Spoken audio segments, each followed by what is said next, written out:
All right, let's go.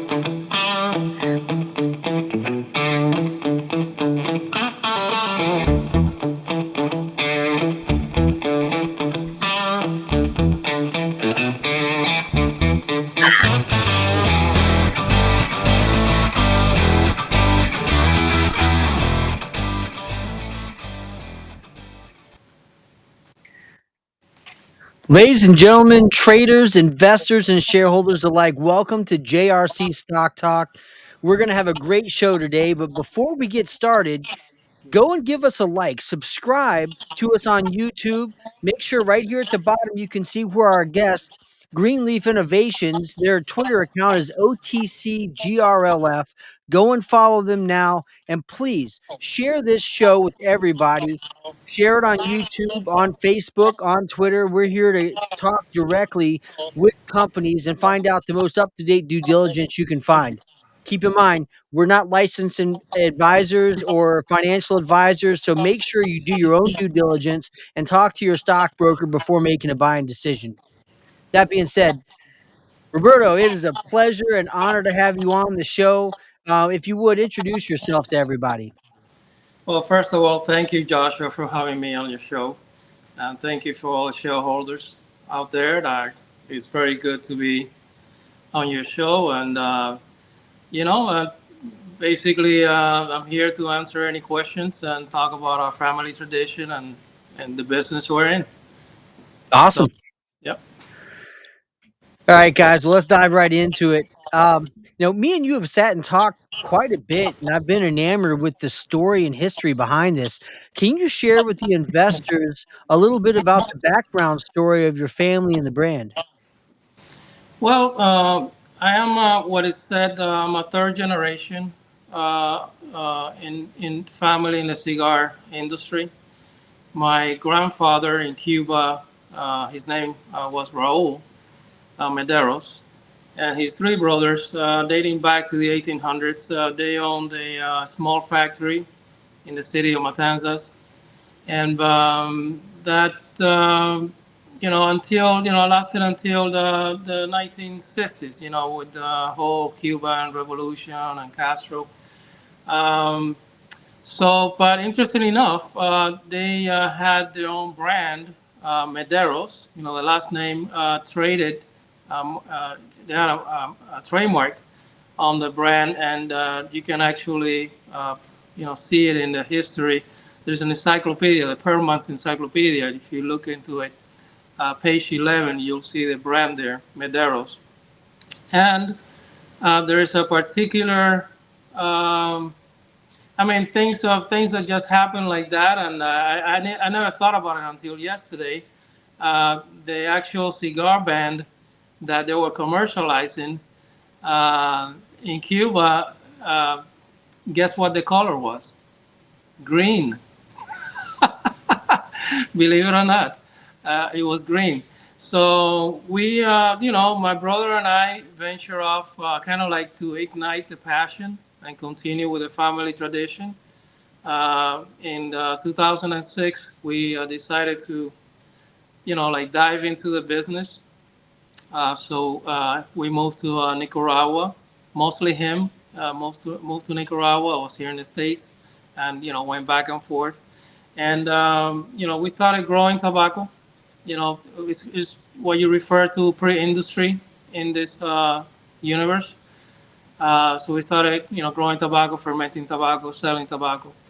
But soon after that, we opened a small factory with just a few pairs of rollers, and we created what I'm going to show you now, a brand to homage the family, with the Mederos, our last name, and we launched this brand in 2008 in the U.S.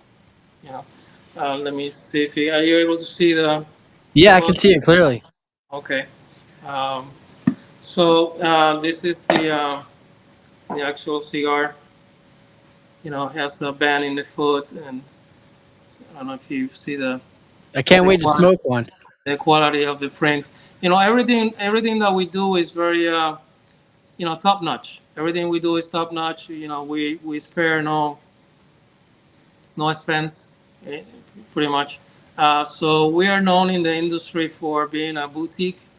Um, we don't have like a high output uh, in cigars, like high volumes.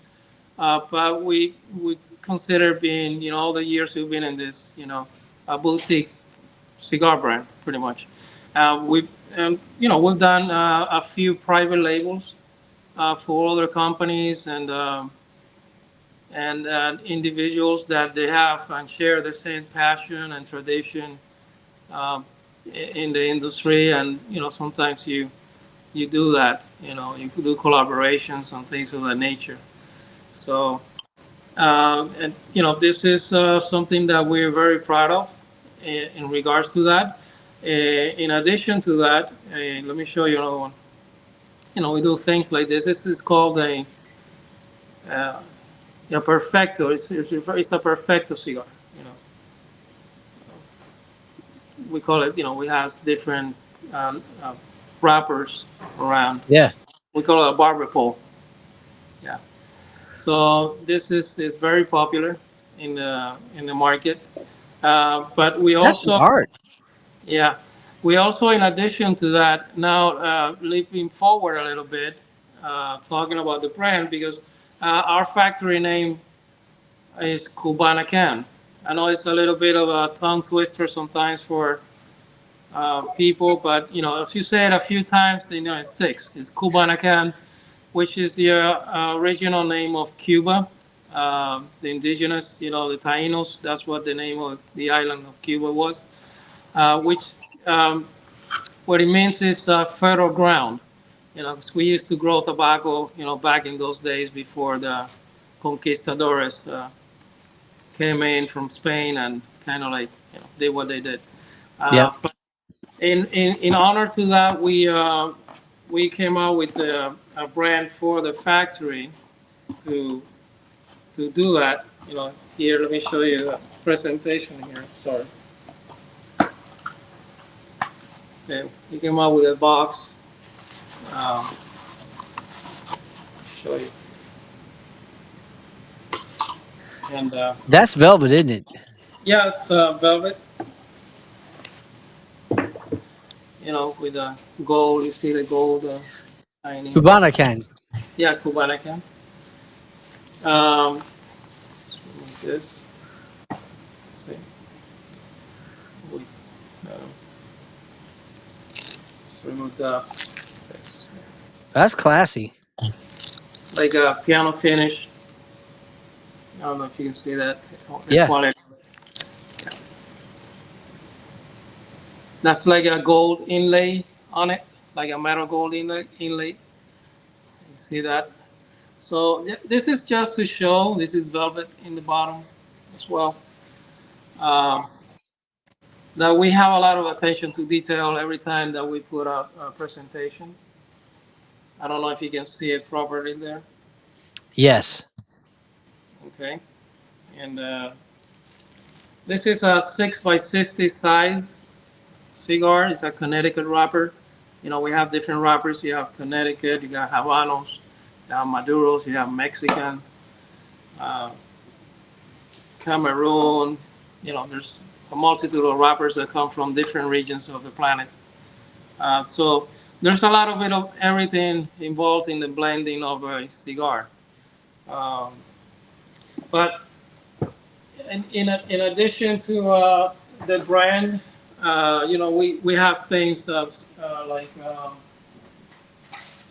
you know we have accessories that go with it. Like this ashtray. See this beautiful ashtray. Everybody really likes this ashtray. It's a head. And we have branded lighters. This is like a table lighter. It's like it has a nice grip. It changes colors. you know. So and, it's branded. We have it in black. We have it in white. But we also have a white box. I don't have it handy right now, but we also have a white box. We have this is things like we have these things, and And other accessories like we have. This is like a leather humidor, okay, with cedar inlay inside. That's for the serious Yeah, cigar aficionado right there. yeah, you can carry quite a few cigars in here and travel with it. People really like it. They really like this one. Now Yeah. let's set the stage for a second because for all the people listening, they may not understand the depth or the richness of the culture behind smoking cigars. So let's walk into that for just a minute. Now, there's a few things you shared with me personally that you found about the cigar culture that is unique to everything else. Um, could you share a little bit about the etiquette and setting that someone might find themselves in a nice cigar lounge? Well, yes. I mean, for those of you that probably don't smoke cigars out there, or um, this is a, it's like a bubble. Is a universe that honestly you get into it if a friend of yours maybe talks to you about it, or it's a cigar is usually a celebratory product that people enjoy, for a wedding, for a birthday, uh, things of that nature. It's not something that it's not like a cigarette. I just wanted to say that a cigar is a natural product. It goes through like 200 hands before it gets to your mouth, in the whole process from seeding through growing the tobacco, fermentation process, the rolling the cigar, the curing, all that stuff. So it's a very, very long process to get a decent cigar blended in the market. And basically, I have done events all over the United States and other places as well. Um, from small places to the top-notch places in the nation. Um, and I have found something very, very, very unique that I knew. I mean, you always know, but it's not the same when you actually experience something, firsthand. That I could be sitting at a cigar shop, right, or a cigar lounge, and to my right you have someone enjoying a cigar, and that person is like, let's say, a truck driver, or someone that works in an office, or and they're just there, enjoying a cigar, and we just talking about regular daily family life, the kids, the dogs, things of that nature. Um, it's a place where everybody goes and they just feel comfortable to like open up, and bring down your guard. And at the same time, you look to your left and you have someone very wealthy, actually a billionaire, because I know quite a few of them, sitting there. And the last thing you're talking about is business or money or any of that nature. So again, they're talking about the same thing. I mean, when have you seen a billionaire talking about their families and kids? They're usually very private people. So I've noticed that we have something in common that I call it the great equalizer. That's how I refer to it, because no matter who you are, what walk of life you come from, in reality, the cigar is something that brings us together at that moment. If you have any worries that you have, any issues that you have going on in your life at that moment, it stays outside the shop, once you walk in there. We also have certain etiquettes that I've seen it, I lived it, I follow it. We try to educate newcomers onto the cigar universe. That also, to be able to abide by it, there's a certain degree of respect, and honor. And basically, we don't, when you're in an environment with us, things like, you don't talk about politics, you don't talk about race, you don't talk about sexual orientations, you don't talk about any of this stuff. We have something in common, and basically that's a cigar. And Yeah. now we're talking about the cigar, how it tastes, the aroma, the blend, where it's from, who made it, the history behind the family of who made the cigars. This is kind of like, um, and it's amazing. I mean, I see that, and I've been around. I'm talking about. I've done events all over the place, and actually, the cigar lounge is also something. Is kind of like an extension of the owner of the lounge. His reality is an extension of his house that he's opening the doors to the public and welcome you into his home. And that's why there's always a level of decor and respect that needs to be carried out when you are in a cigar lounge. So and that's something very unique. And remember something for those of you that don't know much about this industry in particular. This is one of the few, and I dare to say maybe the last one, but it's one of the few industries left in the United States of America that it still hold value to an old-fashioned way of being. It's still one of those industries that a handshake means something. Um, there's a level of respect. For example, when we put a price list on a cigar, no one is like nickel and diming on that price list. That doesn't exist. That is what it is. Wow. Yes. Rarely, I'm saying rarely, and in my lifetime that I've been in this, rarely, and I don't remember honestly, but I can't say that I haven't, but I really don't. Everybody pays their bills, on time because it's a small family and it's people oriented, and that's what I like about it. It's everyone involved from our family, from the tradition of it, from the representatives of the company that are trying to carry forward in essence, the spirit of what it means to carry this product and the story behind it. And they need to like disseminate this story to the consumer and the cigar owner as well.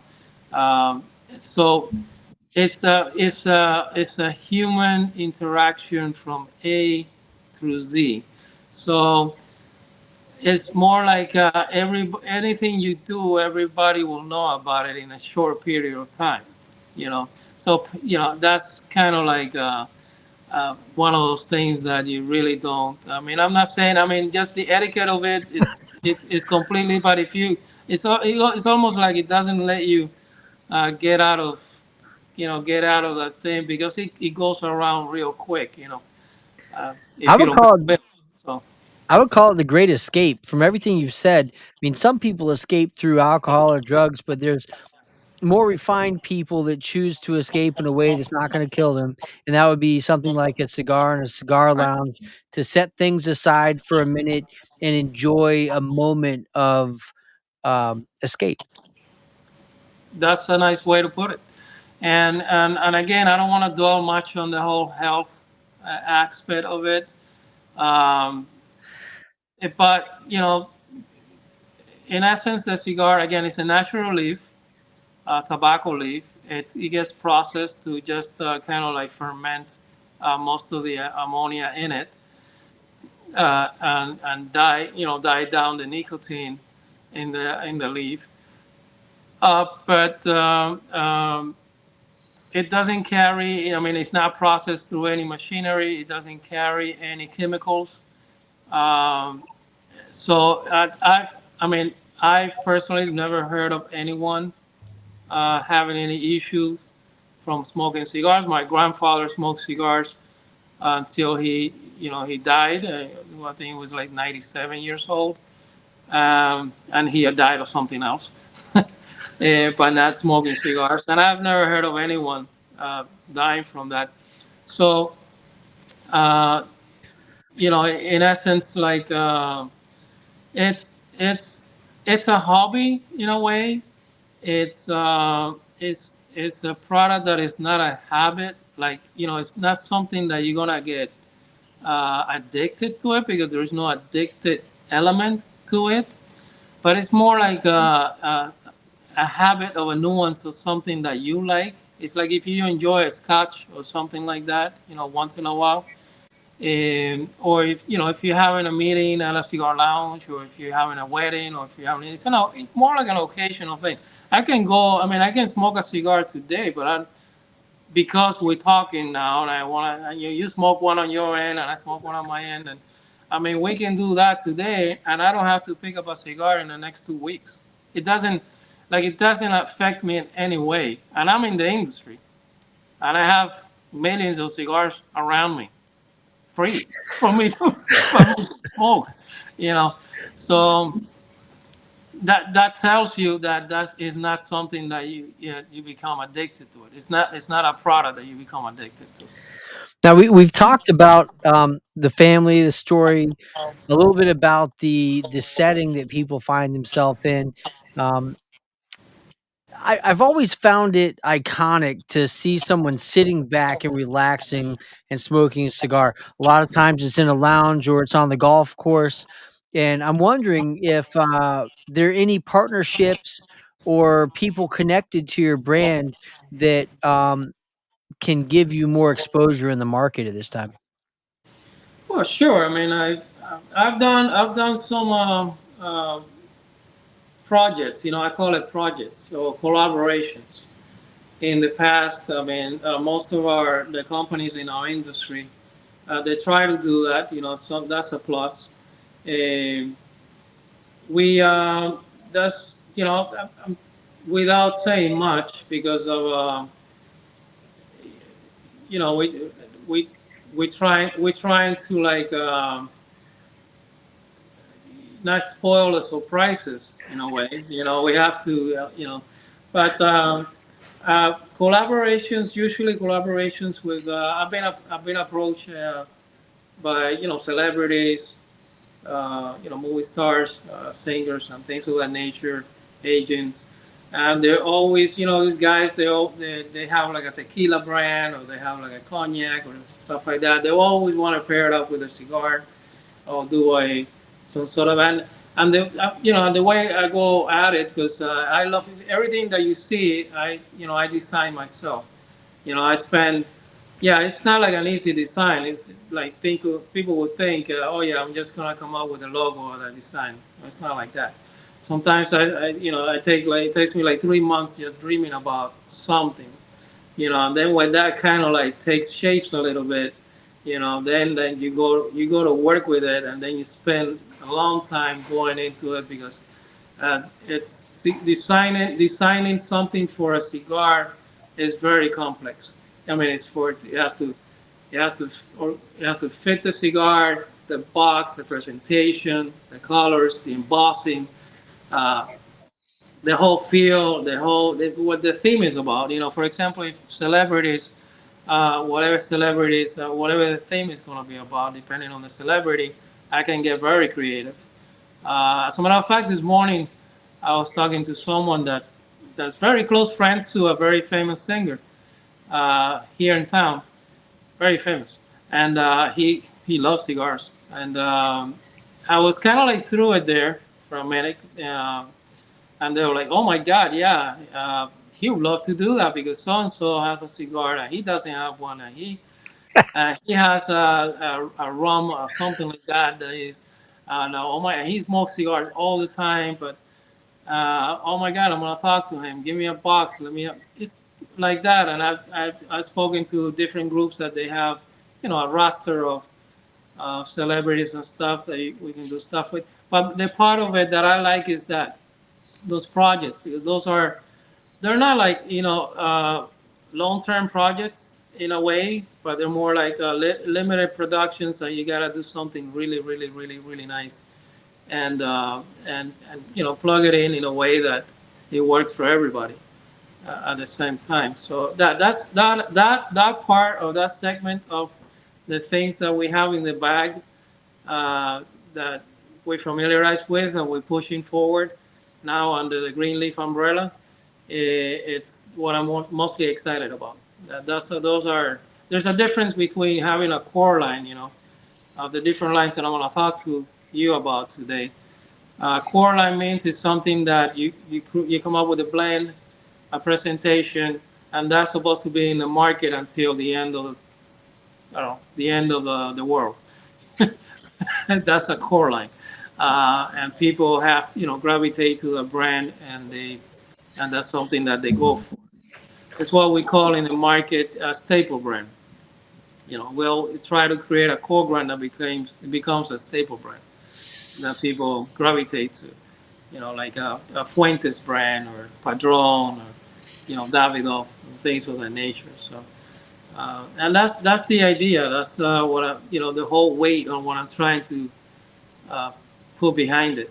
So, So, what would you say your core brand is, Maderos? it will be Cubanacan and Cubanacan. Medeiros.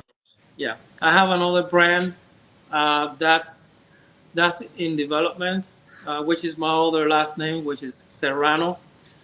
Um, but I have it. But and again, this is a market where you have different segments. You have premium cigars. We can a premium cigar, $15 cigar, $20 cigar, and up, or $10 cigar. Uh, it's considered a premium cigar.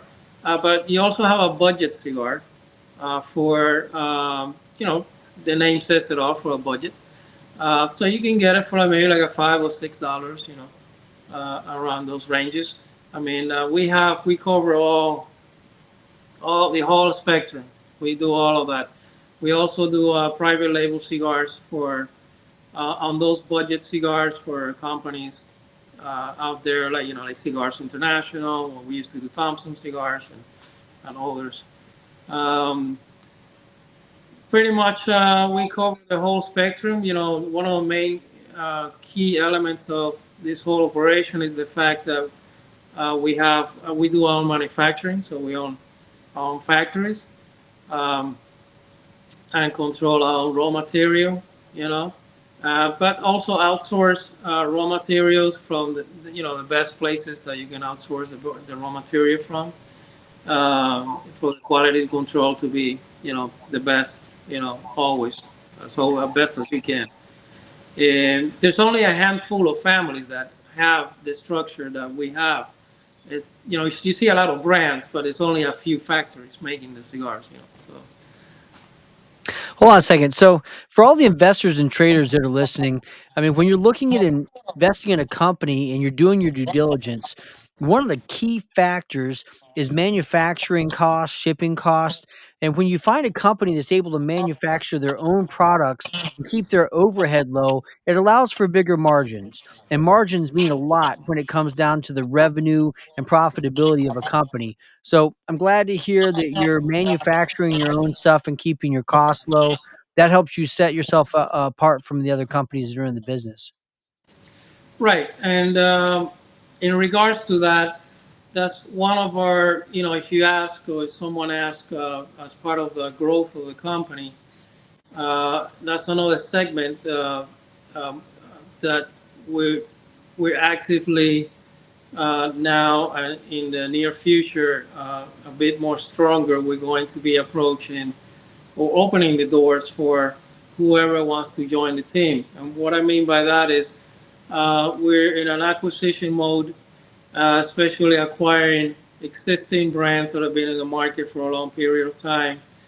Families like ours, small cigar families, that they have the drive and the passion to put this product on the market, and probably acquiring those brands, bringing on board the owner of the brands, because they essentially are the brand ambassador of their own brand. And at the same time, by doing that, automatically, since we're doing the manufacturing, these guys out there, they're paying a very hefty price for having a cigar made. So imagine they have to deal with that. They have to deal with what it costs to be on the market. What it is. The magazines, the advertising, all the stuff. They have to deal with the salaries that they have to pay their in-house reps to do the sales, the travel expenses, all of that. So it's a lot of money that they have to put out to maintain and carry it and move along the brand. So the idea is more like have them join the team and under an acquisition and push forward and grow the company that way. Just bringing those brands in and the revenues and the market share from what just take just moving up. Just imagine that what they're paying currently to what the profit margin that we're gonna have by us manufacturing. Is a huge difference between the cost of manufacturing and what they're paying someone else to manufacture a cigar. So that alone there is a plus, for the I can company. imagine I can imagine how that affects the retail buyer because if they're paying someone else to manufacture their cigar and they have a high cost, they've got to make the price so much higher. And it doesn't mean it's a better quality cigar. It just means that they don't have proper margins and you're paying a premium for a subpar product. Right. So yep, that's one of those. So in addition to that, you put out our best. We put out our best because our name and our face is involved, and it doesn't matter if it's a value cigar, if it's a premium cigar, or a super premium cigar. It doesn't matter what it is. We always put our best out. So because cigar, it has to speak for itself.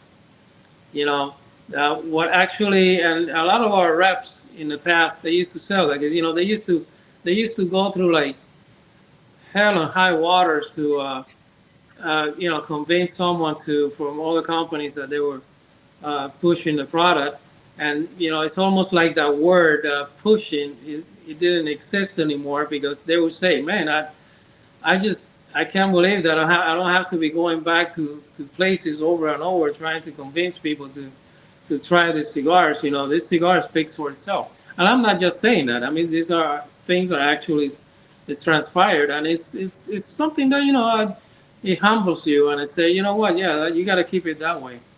You have to keep it that way. You can't cut corners. You can't take shortcuts. Uh, in a way, but it's a universe where companies, quality control is something that it could get easily out of hand as the volume grows. Uh, I mean, I'm not, like I said, I'm not knocking down anyone else and stuff like that, but you have companies out there that, you know, they're huge with big volumes, and they even have, their cigars are machine made, because they put it through a machine to speed up the process and stuff like that. And they don't use, like, sometimes they don't use like a natural wrapper on it, so they do like homogenized paper on it and things like that. So, but their volumes is obscene. And then you Yeah. have premium cigar companies like ours that let's say they're in that you have the large scale and you have the mid tiers, still obscene volumes because they're the believe it or not, in the cigar industry lately, there has been a boom. Like it was back in the '90s. There's another boom now, and really not there's not enough in a way tobacco to please the markets at the moment. So we're in a good spot. That Yeah. leads me to something I want to share with people just to give context for investors and traders. I'm going to share a brief amount of information on this directly from Cigar Aficionado. And the demand for handmade cigars now has no signs of cooling off. The United States imported 154.6 million premium handmade cigars in the first 5 months of the year, nearly even with 154.9 million imported in the first 5 months of last year. The cigar boom, which began 4 years ago, it's not going away. It's just not going away. Nicaragua is the leading producer of handmade cigars for the United States. They had a 3% gain in shipments to 98.4 million cigars compared to 95.5 million for the first 5 months of 2023.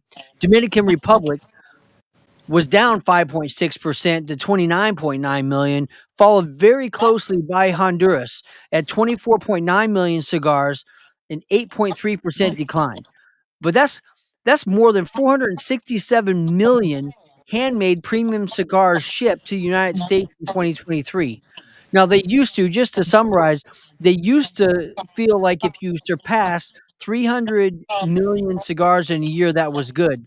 But now we're reaching numbers that we haven't seen for a long time. They're bringing in well over 400 million over the last few years, and that's a big market to tap into. It's not a small undertaking. So we're talking big numbers here, folks.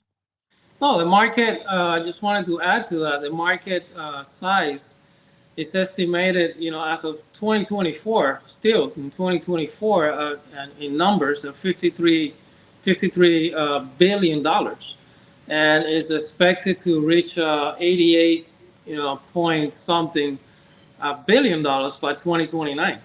So it's ridiculous, the amount of. I mean, there's not a. It's like when I first started in this industry, uh, it's day and night.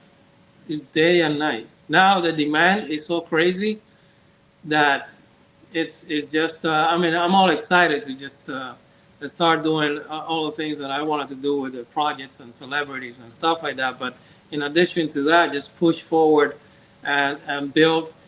We another thing, since this is a human interaction, um, we are geared up for partnering up with the best that we can find to represent the company. So we're in a mode of opening, job opening, finding the right guys, because we're trying to cover. I mean, we got to cover the whole United States. Right now we're dealing through brokers, but we have to have in-house, right, representatives as well, and try to represent those places in the nation that they don't have representation at this time. So there's a lot of job openings that are coming as well. So let's dive into that just a little bit. Okay, so here you are. How long ago was it that you moved into this shell that is now GRLF? When I'd say early 2022 is when I got my hands on it. I mean, 2021 towards the end, December, documents, whatever. 2022 is when I started getting, a little bit deep into it. Okay. Uh, yeah. Now, for those that are listening, so you've heard about this amazing company, the amazing brand, and that's separate from a public entity. So now you found yourself moving into a public vehicle, and there's challenges that are presented from that. So let's talk a little bit about the situation you have right now and the direction that the company is moving, that investors want to know about. So first, I want to address the acquisition you recently made. Now, from my understanding, you made an acquisition that brings immediate revenue to the bottom line of the company. Can you share with everybody a little bit about the details? Sure. I have been working on that for, I would say close to a year. Um, trying to start, gearing up into that mode, because there was a lot of things that needed to be done first within Greenleaf. So we cover most of it, not all of it. We're still in the midst of, we're trying to get audited financials, to move the company up to, to another level when it comes to the stock market and visibility, things of that nature with the company. So it's like the timing is like everything just fell together at the same time. Me negotiating this deal, uh, at the same time trying to get the company Greenleaf in a position that, even though it's not the the perfect storm, it's not the perfect storm, but it is a good timing. So I have known Miguel. Um, by the way, he's the owner of um, SoFlo. Is a wholesale distributor of cigars. His name is Miguel Pinto. We call him Miguel Pinto Cigars because he's known in the industry. Anybody just can pull him up, put his name, Google his name. He's a veteran in the industry as well, just like me. We've known each other for over 15 years. Um, and basically, it's it's the perfect scenario because now we get to not only bring immediate revenue streams into Greenleaf domestically here in the States, um, but the team, there's already a team in place, with a sales team structure, multiple brands that he brings to the table. I wanted to show, if you permit me, some of the brands that Yeah, please. that he brings to the table. For example, let me put this away.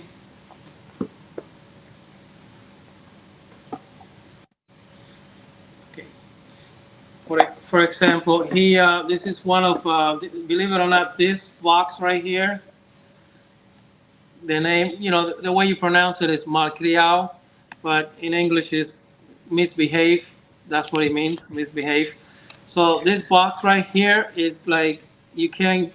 It's like you can't have enough inventory. It flies off the shelves. This one right here. Uh, this is one of his creations. Okay. I have the cigar. This is here. This is a box press cigar. It's not a round cigar, but it's a box press cigars, which a lot of people in this universe of cigar business they go for these box press cigars, and it's one of those things that it just flies off the shelf. And the price point on it, as you can see there, $7.50. It's not something that is like over the $10 price point. It's way below the $10 price point, but this thing, the quality of it, because he has his own factory close to my factory as well. MGE, the name of his factory is MGE Factory, Cigar Factory, and where he does all kinds of the same. He makes premium cigars as well as non-premium cigars. This is another presentation for the same brand. You know, I'm just showing a few. I mean, there's a bunch. We have a lot to deal with. These are the cigars. It's like a figure out of cigars. Both tips. Let me show you one without the cellophane. See that? This is a very, very, very sought out Vitola. Vitola is the name for the size of the cigar, and this thing flies off the shelf as well. He has, um, for example, he has this box. So it's very nice, also.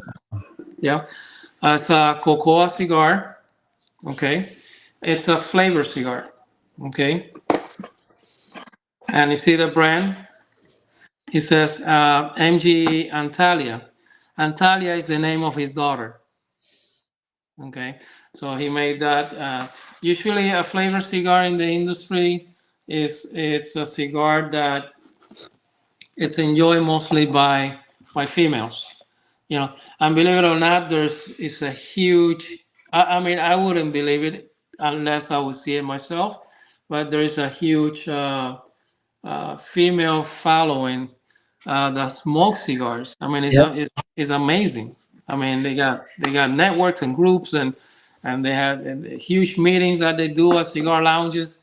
It's amazing. This is the cigar here. It's got I still cocoa. remember when Demi Moore came out in a spotlight of smoking a cigar, and it was Right. in the time where she was one of the Excuse me a minute. Go ahead. Keep talking. I'm just one of trying. the sexiest women in the movie industry at the time, and here she pulls out that she smoked cigars, and it just I don't know. I think it lit quite a lot of men up, pun intended. Give me 1 second. So I'm trying to. I'm having some technical difficulties here. We also have the Monica Lewinsky incident. Yeah. I mean, there's Well, quite a few highlights of cigar smoking that have come across the media from good to bad, but they've never left a bad flavor in people's mouths. yeah. I mean, the cigar industry. For those that don't, uh, it had a boom in the '80s. I'm sorry, in the '90s. If I don't know if folks from that era that remember, Hollywood, you know, famous people were putting a cigar in their mouth, in the clubs, all that stuff. And then, in essence, we all in the industry, we all, it's like we, we have to tip our hats to the magazine that you show, Cigar Aficionado, because they're the ones responsible for the industry today. Because if they didn't join and did put us on those magazines, because back then Cigar Aficionado was more like a wine spectator. They used to deal with spirits and things of Yep. like that nature, and then they took a liking to the Fuentes family, and they put an article on it out, and that's all she wrote. That the boom, that's what is called the cigar boom. So in conjunction with Hollywood and that scenario, it kind of like it became like an explosion, and that's what I'm saying. That kind of a boom, it came back. Just a few years ago, not too long ago. I don't know if you notice now, anything, any movie you see on Netflix, anything, or any movies that are putting out up there, um, everybody has a cigar in the mouth. I don't know if you noticed that. People sometimes may not notice that, but you notice that they have a cigar in their mouth. And before that, that's a no-no. Because at the end of the day, cigar falls under the tobacco umbrella, which is Yeah. regulated by the FDA. But now it's like I was, there's another article in Cigar Aficionado that the latest news when it comes to the FDA. That pretty much most probably early next year, they're gonna do a ruling where cigars are going to be separated from under the tobacco umbrella. Finally, because we should not be under the umbrella. Period. We're not cigarettes. We don't do any of that. We don't do chemicals. It's all natural product. But since it's the word tobacco is around it, then they put us together in there, and that's not a positive thing. So uh, basically,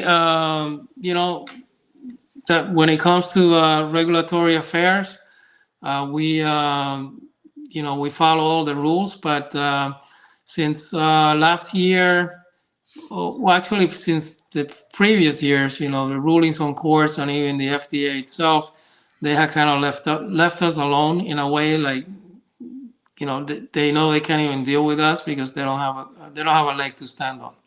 So the last ruling that just happened recent, you can read the article there in Cigar Aficionado. They put out uh, the judge and the ruling and everything. I mean, they try to go back to the same old things, and they told them, it's not gonna fly. No, it's gonna fly. These people have to be, they've got to find a path to be separated from under the regulatory affairs because this just being pulled away from what it is, the tobacco umbrella. So that's great news for us. That's like the best news that you can ever imagine in a cigar industry. Believe it. Now, for the investors that are listening, you mentioned SoulFlow and the acquisition. Um, Now Miguel is looking to join the team. Right. What type of revenue is SoulFlow doing right now? Well, as of last year, 2023, there were $2.3 million a year. Um, they had at that point like around $500,000 in assets. The year's not even over, and you will see the numbers when we file this. We're working on filing this last quarter. So since the acquisition falls into it, so we're like consolidating all the numbers, and you'll see, when we put out the numbers, what it's going to look like. But it looks way better. So, and then we add into it new lines, like my lines, because everything's going through the distribution arm, and adding my brokers and sales reps. Things are gonna go higher and higher. And the idea of just rapidly start trying to acquire. There are quite a few brands out there that we can bring to the team, and it's just a lot of and there are a lot of private label business that generates a lot of revenue, and projects that you know, I have been working with to bring him to fruition, hopefully soon.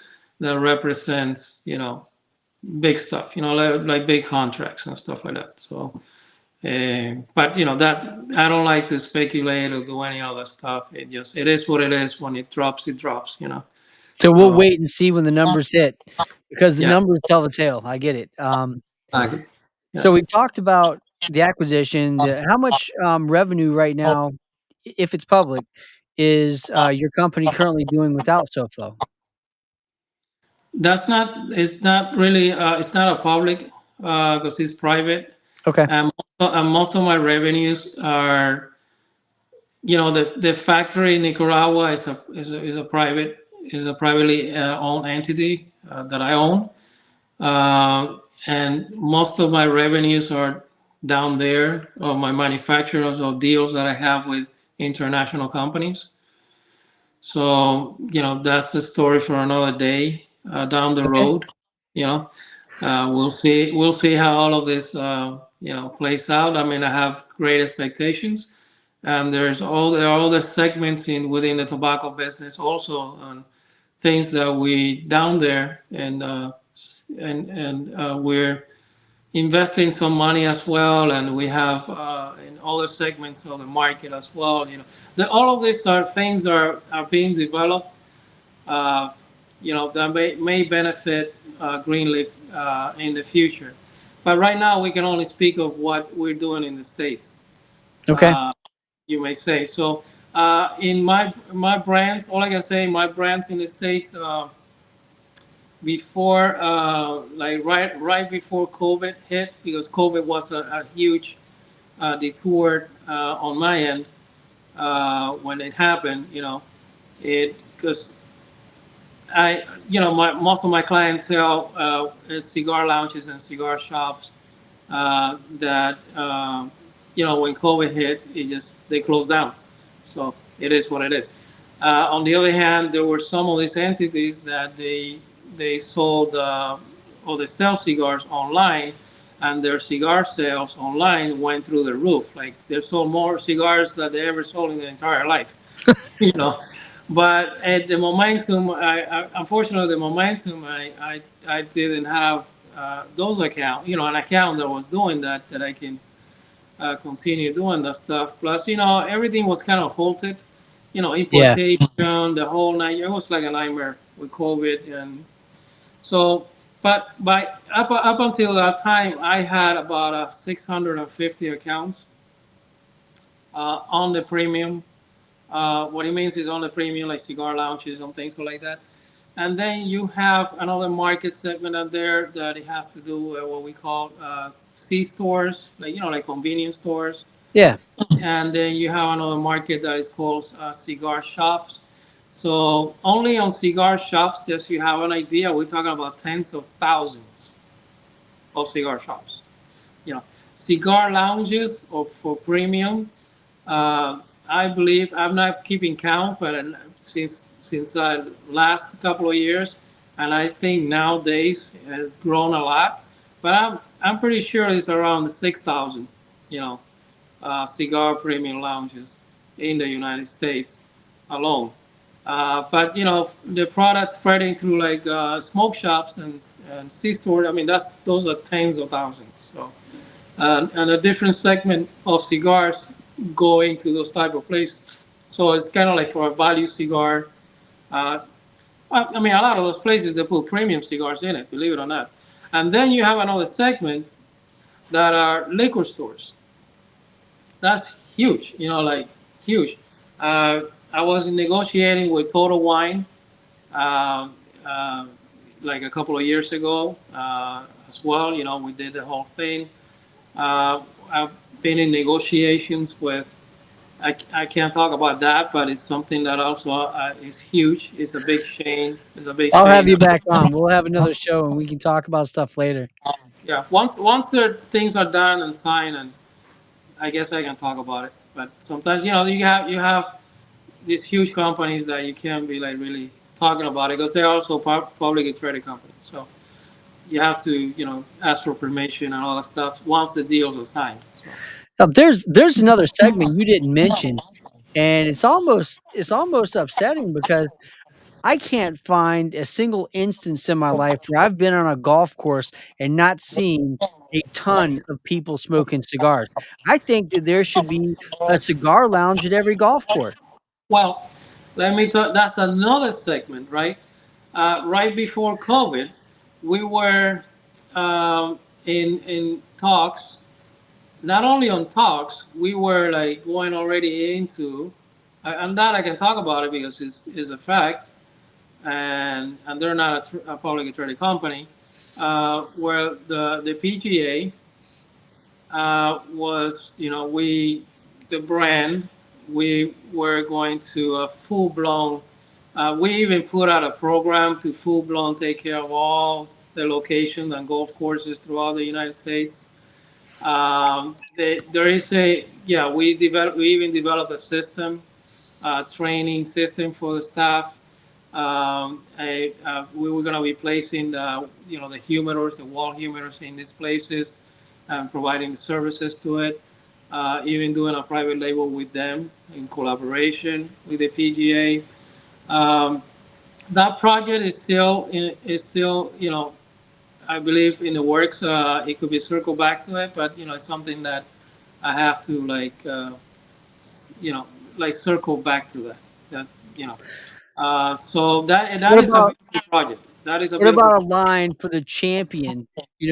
When they win the PGA Cup, when they win a tournament, there's a champion cigar that goes with the trophy Yeah. that you can No only man, find then. and involved with all of that also were celebrities, famous golfers and stuff like Yep. that, retired ones that they were willing to sponsor. There are a lot of these athletes, in the sports universe that they're willing to sponsor, get behind it, or we do a private label for with their image, and that's the whole. That I mean, I like that part. That part is really, yeah, I like that part of the business. Yeah. Well, without taking too much more time, I think the final um, two pieces of the puzzle. One would be you found yourself in this vehicle. You've got acquisitions, you've got money coming in, and you're looking at the share structure of the current company. All the investors and traders and shareholders listening want to know how you want to address that, or if you have plans in that direction. Well, yeah, I guess that's the big elephant in the room, huh? um, it's I inherited a company that already that had major note holders, and by law you have to um, do what so we kind of like renegotiating those notes. That's one way that we're trying to like clean the books a bit. We've done quite a few of those. They will be reflected now when the the filings come from this quarter. And also, in addition to that, uh, we've been like analyzing the numbers and the amount of shares up there and things of that nature, and um, probably craft some of the revenues and all the things that that we have on the table that we can work with, and perhaps put together a share buyback. Is one of the things that make a little bit most sense, you know. Um, and just I myself, I like my salary. I kind of like I moved my salary into like preferred shares. So kind of like whatever back to salaries, I just moved them to preferred shares. I moved that away from little things like that to bring value to shareholders, to bring value to the company, so we can. And then once we're completed, I guess a lot of this cover, a lot of these grounds. uh, I guess we can. Um, there's all these obligations with the note holders that need to be negotiated, things of that nature, to kind of like minimize dilution, as much as possible. But once with in the phase that we are with acquisitions or the revenue streams that we're bringing in that process, that also brings a lot of uh, shareholder value. We can. Uh, I guess the company. I mean, we inherited a lot of this stuff. We added in the process additional notes to the company as well, and eventually, we plan on basically do the best that we can to like bring the debt as low as possible as we increase our revenues, and then we can do some filings and structure the outstanding out there, and we do what needs to be done to just bring it down. In Okay, that process, that's the mindset I around got it. a question from Alicia Melton, and she's asking, "Is Greenleaf here? We go. Let me show it. Is Greenleaf's goal to become in compliance with Nasdaq listing standards, or to remain an OTC stock?" Well, the the only reason that I did this, um, I don't know if you want to bring it up, but we're a microcosmos of already existing companies in this arena. Um, the few, I'm saying few because I'm talking about three, you know, companies in this arena that carry premium cigars. I'm not talking about cigarette companies. I'm not talking about Marlboros and those guys. I'm saying companies like STG, Imperial Tobacco, and those guys that they do have lines, and Switcher, they have premium cigars within their portfolios, right? If you guys just you look up their symbols, and you understand what their market cap is. It's so ridiculous. Their share price is ridiculous. Like Imperial is like, I don't know, like $3,000, and the other one's like 100 or something and stuff like that.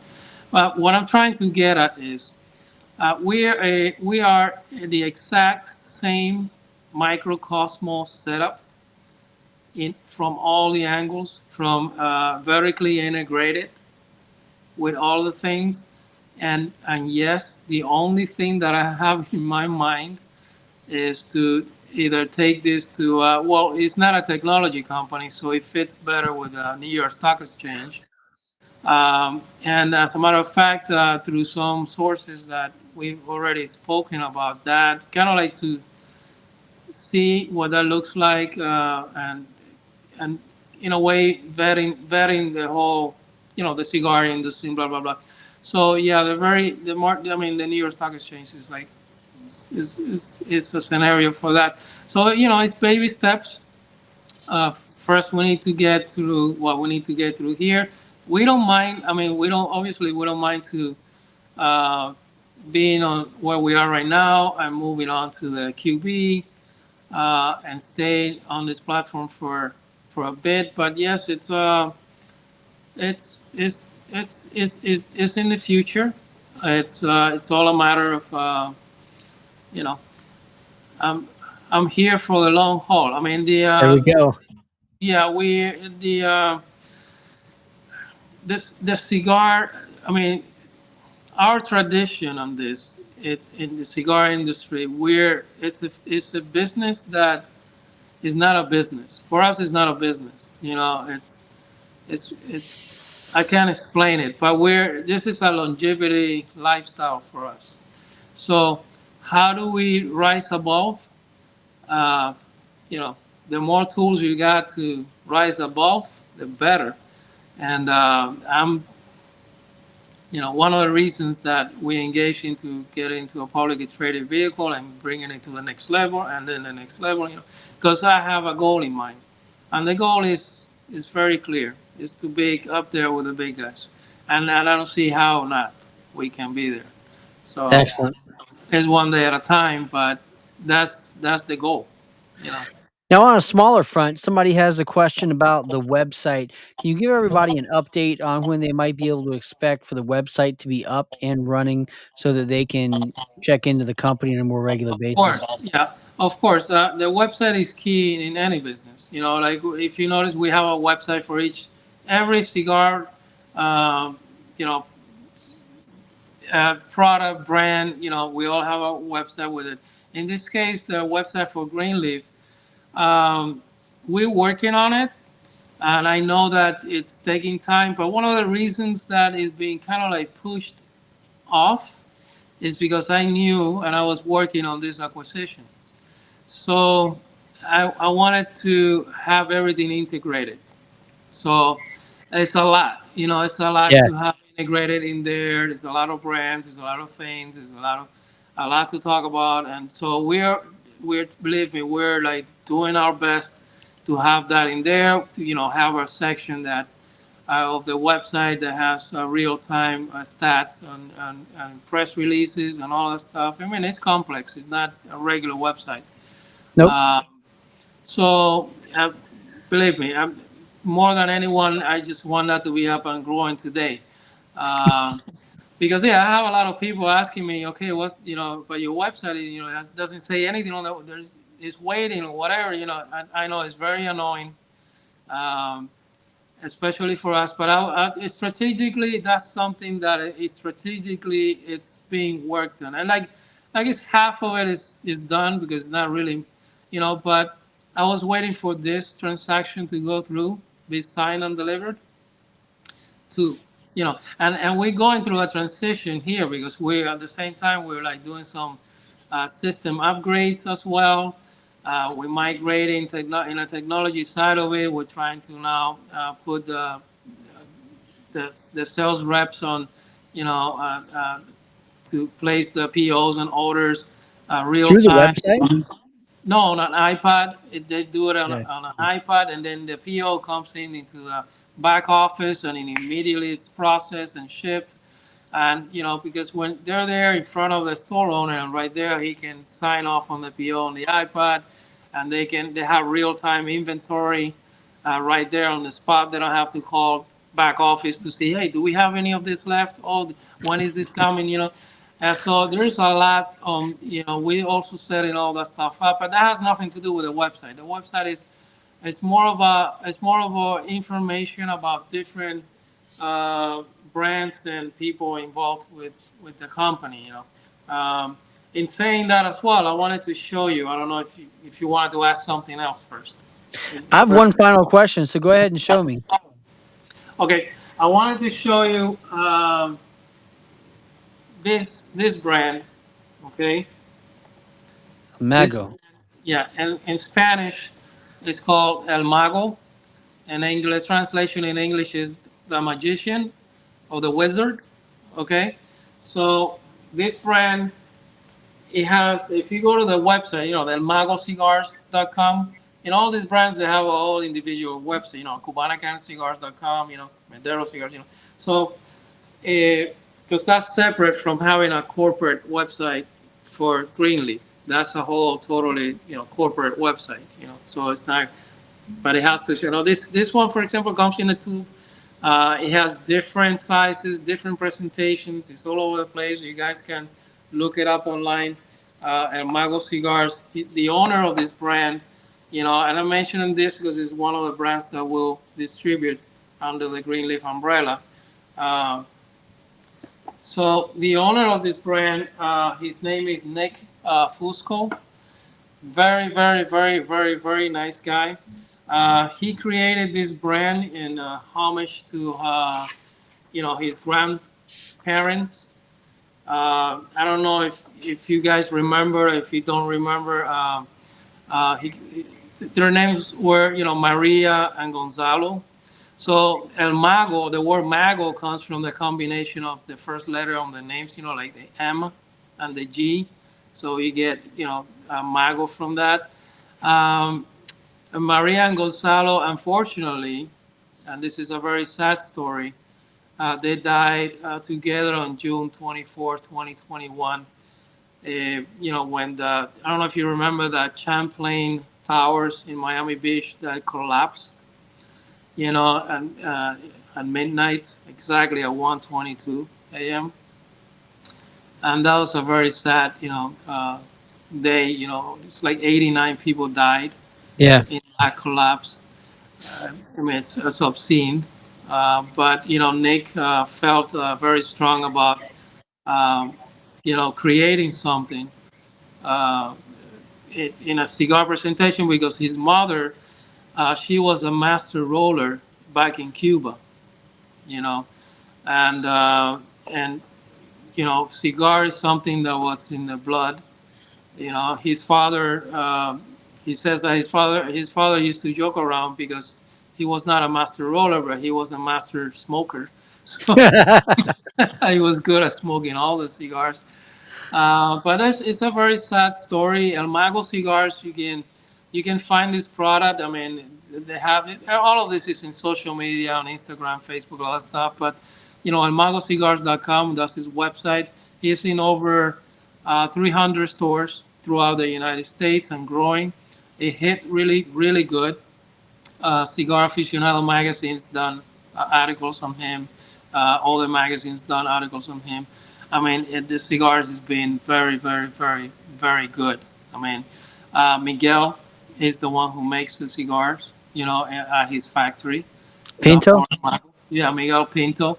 The same way he makes cigars for all the projects as well.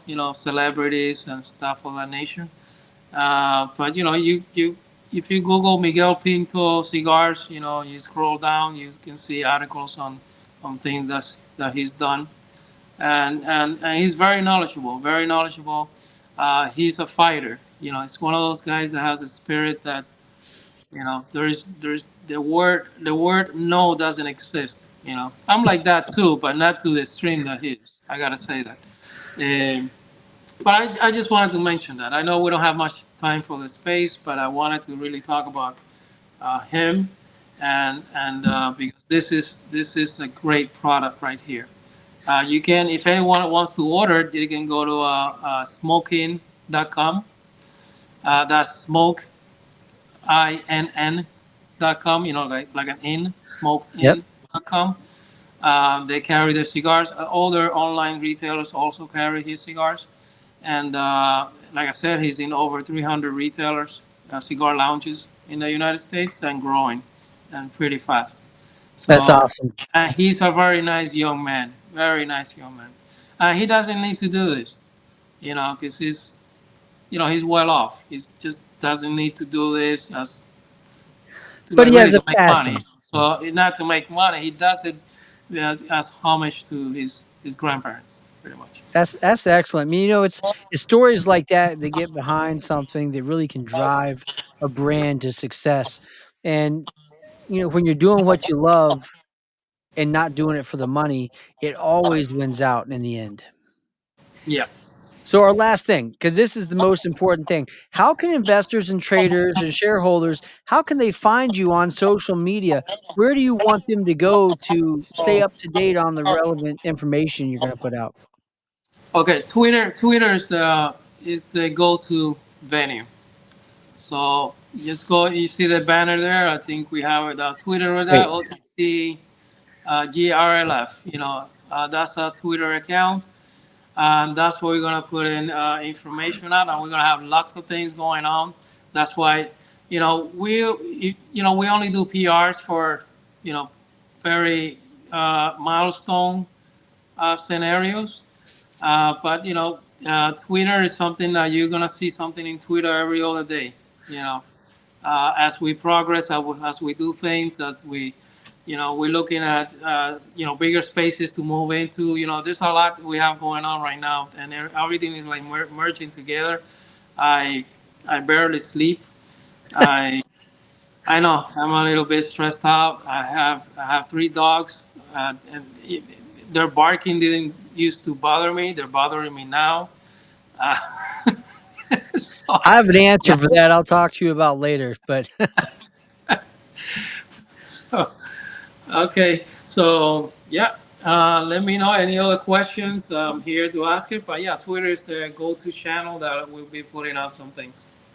this is just the beginning, guys. I plan on having him back on for other shows in the future as more material, definitive changes happen within the company, especially after numbers come out.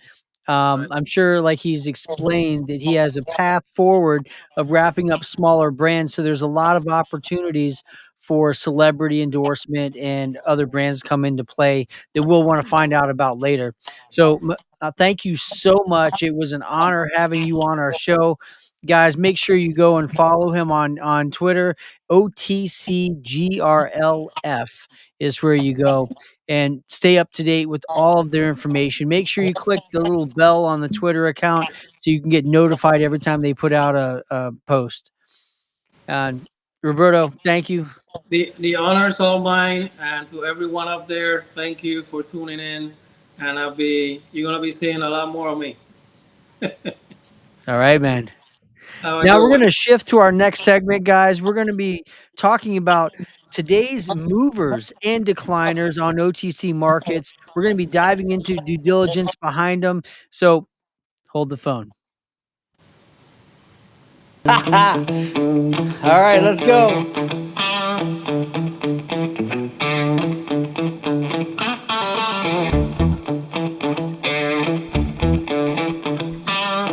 Woo!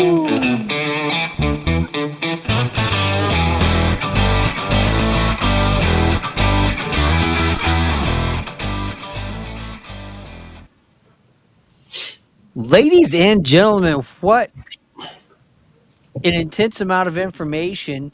Um, the sad part was the share structure, but the bright moment was the fact that he's already in the mode of addressing it. So that's cool. I mean, because when you see 60 million authorized, you're going to be standoffish on even thinking about the stock. But from what I saw a response, somebody said something about, can you ask him why his stock is at quadruple 01? And the moment we started posting about it, the stocks hit 0001 by 0002 and moving a little bit. So we'll see what happens. It looks like there's a lot of opportunities here. I mean, what'd you guys take on after hearing everything about it? Well, I love his passion for the business for sure. Definitely going to be a tough road with the current capital structure for sure. I'm not 100% sure what the path forward is there, but I think it was a great interview and a really passionate guy for sure. Well, I can't talk about anything inside, but I can say that Yeah. I expect after speaking with him that people may be able to see things like a share buyback, percentage of revenue to take shares out of open market. And he's restructuring debt. He mentioned that very directly, and he looks to be positioning the company for first Q level later. So a few different brands increase the revenue coming into the company and get the share structure down to where it's a few hundred million instead of billions. Yeah, and so and looking through those filings, it'll be interesting to see if he's got some plans for dealing with some of that the debt and how he looks to structure that will be interesting to see for sure. Definitely. Sheeta, how you doing, man? I'm good, thanks. The Excellent. thing that I would have been most interested in would have been to ask him why exactly did he choose this shell? because sometimes there is a story behind it, or there is so many shells out there. Why did he go with this one? That would have been interesting. Maybe I can ask him that in the future. I can get an answer for you tomorrow. Yeah. Yes, definitely something. Maybe he had a connection, or he was approached or something. I don't know. Well, this is his first time in public markets, so there's a good chance. I'm not 100% certain, but there's a good chance that his introduction to public markets, they tried to keep him from other opportunities and tell him this was the golden goose. And when you get into penny stocks and OTC stocks, you got to be careful about the skeletons that are in the closet. I am impressed that he's addressing it. So we'll see how aggressive he goes after that. I think if he does show the aggression that I believe he has, he'll make a difference, and we'll see the stock move. He's a great guy, and Yeah. he's obviously excited and will be putting in a lot of effort. Definitely an uphill battle on the share structure side and on the notes, because there are a few. But who knows? Maybe he can buy them back. Maybe he can rearrange them for later due dates, or who knows. Guys, we came here to talk about some DD on today's market movers. So without further hesitation, let's get into the nitty gritty, man. Let's do it. I pulled up a list and posted it of all the movers prior to the show, like 30 minutes before. The tickers that I put in there were the ones that actually had volume for the day, if it saves you any time. Where'd you post it? On X. Oh, okay. Let me Through pull it up. JRC Stocks. It was one of my last posts.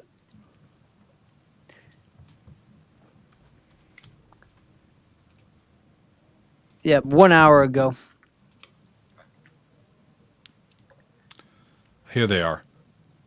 Perfect. I've got it pulled up. Great. Well, you want to do? We can refer to that and dive into them and talk about some of the other ones too. If you want to go ahead, I'll put up a screen share here and.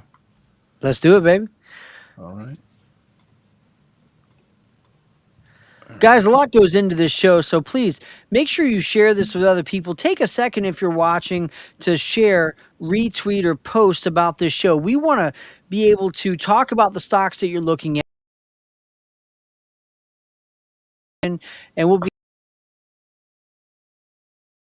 that you want to find out more due diligence about. So by all means, stay in contact with us through X or Twitter, and through YouTube, Instagram, Facebook. We're on all the platforms, I believe, and we're looking to connect with you. Yes, indeed. All right. Well, let's dive into the list first. UNRG, this is such an interesting story. Could you believe this move today, Shido? I mean, it was just... It was coming out of nowhere, and I have not been following this one for the last few months. I have been trading it in the past, like years ago. But what happened there? Oh, oops, here. Nope. Wait a minute.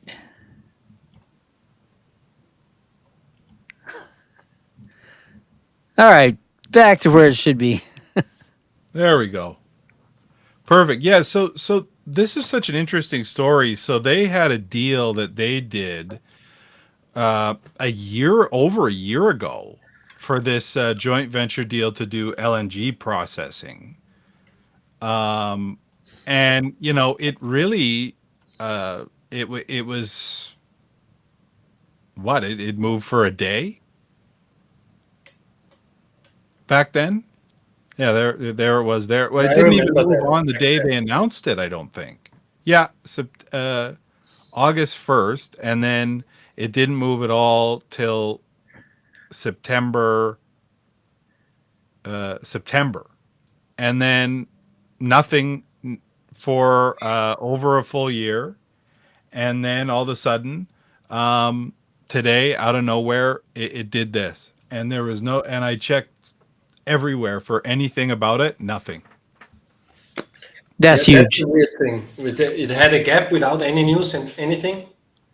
And it's not like they were hitting it lightly either.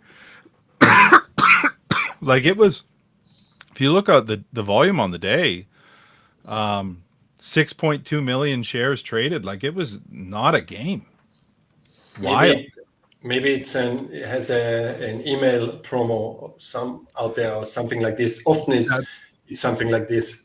That's my guess. Some type of boiler room thing. Yeah. Because otherwise, that You'd think you would hear about it if it's a boiler room, because either they're making direct phone calls, or they're doing email campaigns, or they're doing social media blasts or something of that nature. There'd be some chatter. Yeah, I mean, I didn't see anything. I never see any of that stuff though, so I don't know. But Hey, how many trades on the day produce that type of move? I'll tell you here.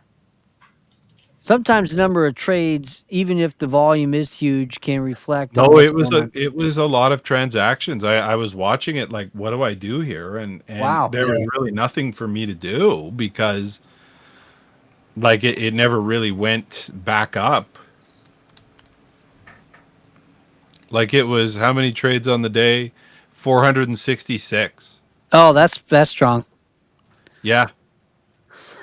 Wow. Like in big size too.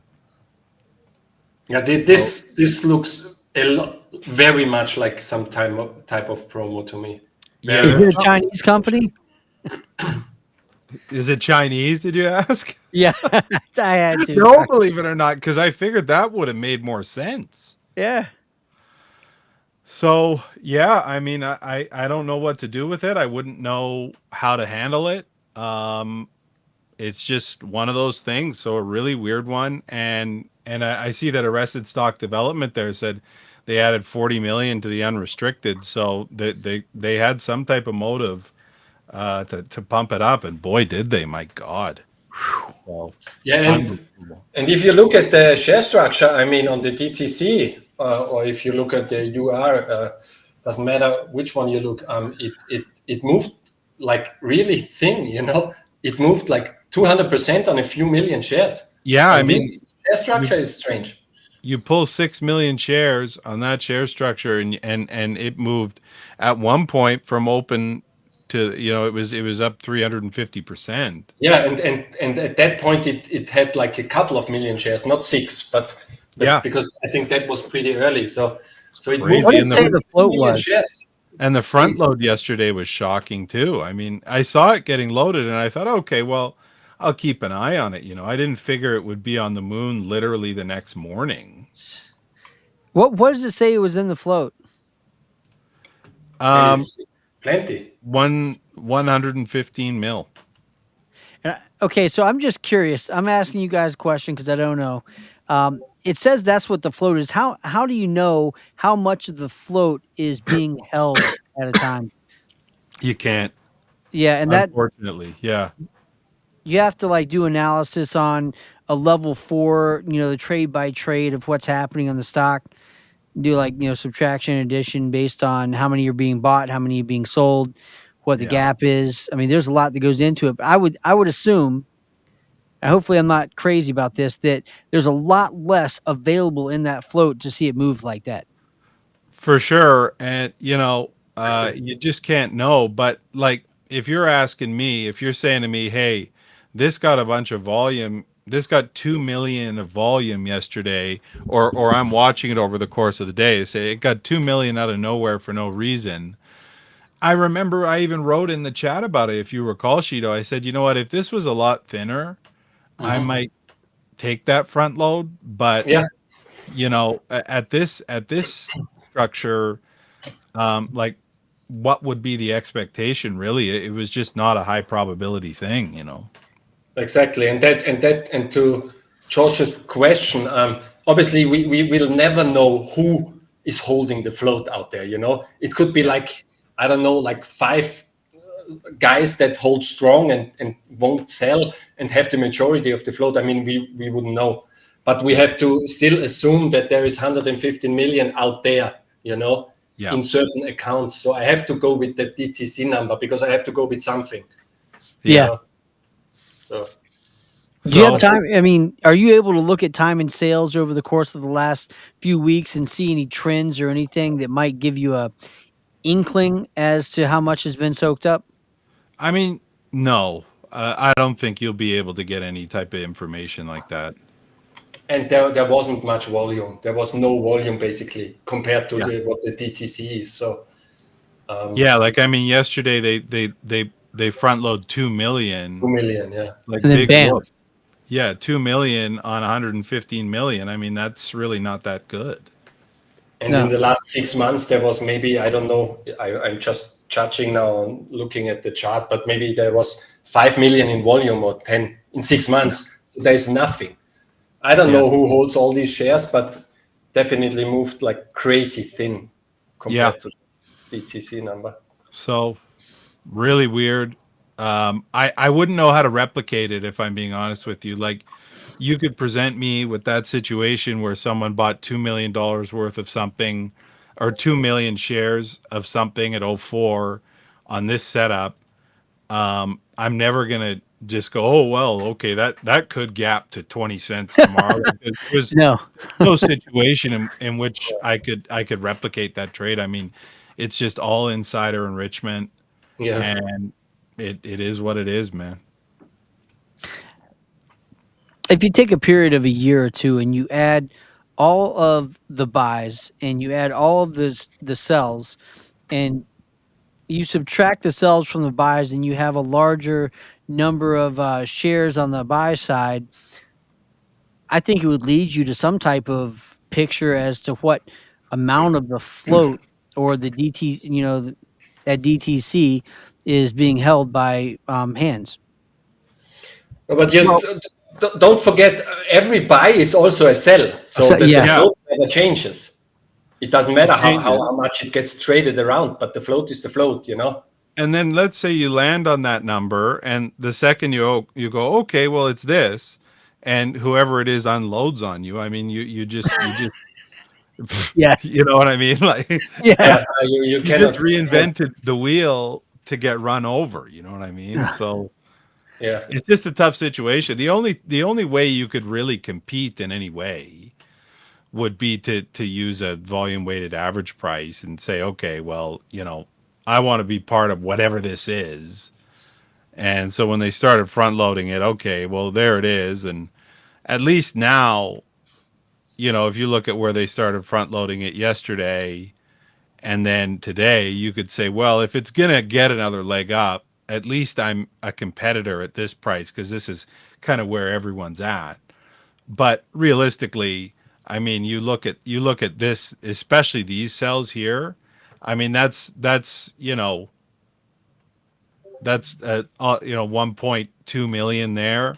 That was probably those buyers dumping on it, and then the rest right here. You know what I mean? So, are they done? Are they gonna continue to promote it? Like, what's the deal? I don't know. Yeah. Yeah. So really, really weird situation, but I wouldn't know how to replicate it. That's for sure. EBZT. Let's take a peek at it. Good setup, hey. I felt like this has been a hard road historically. Yeah, hard road.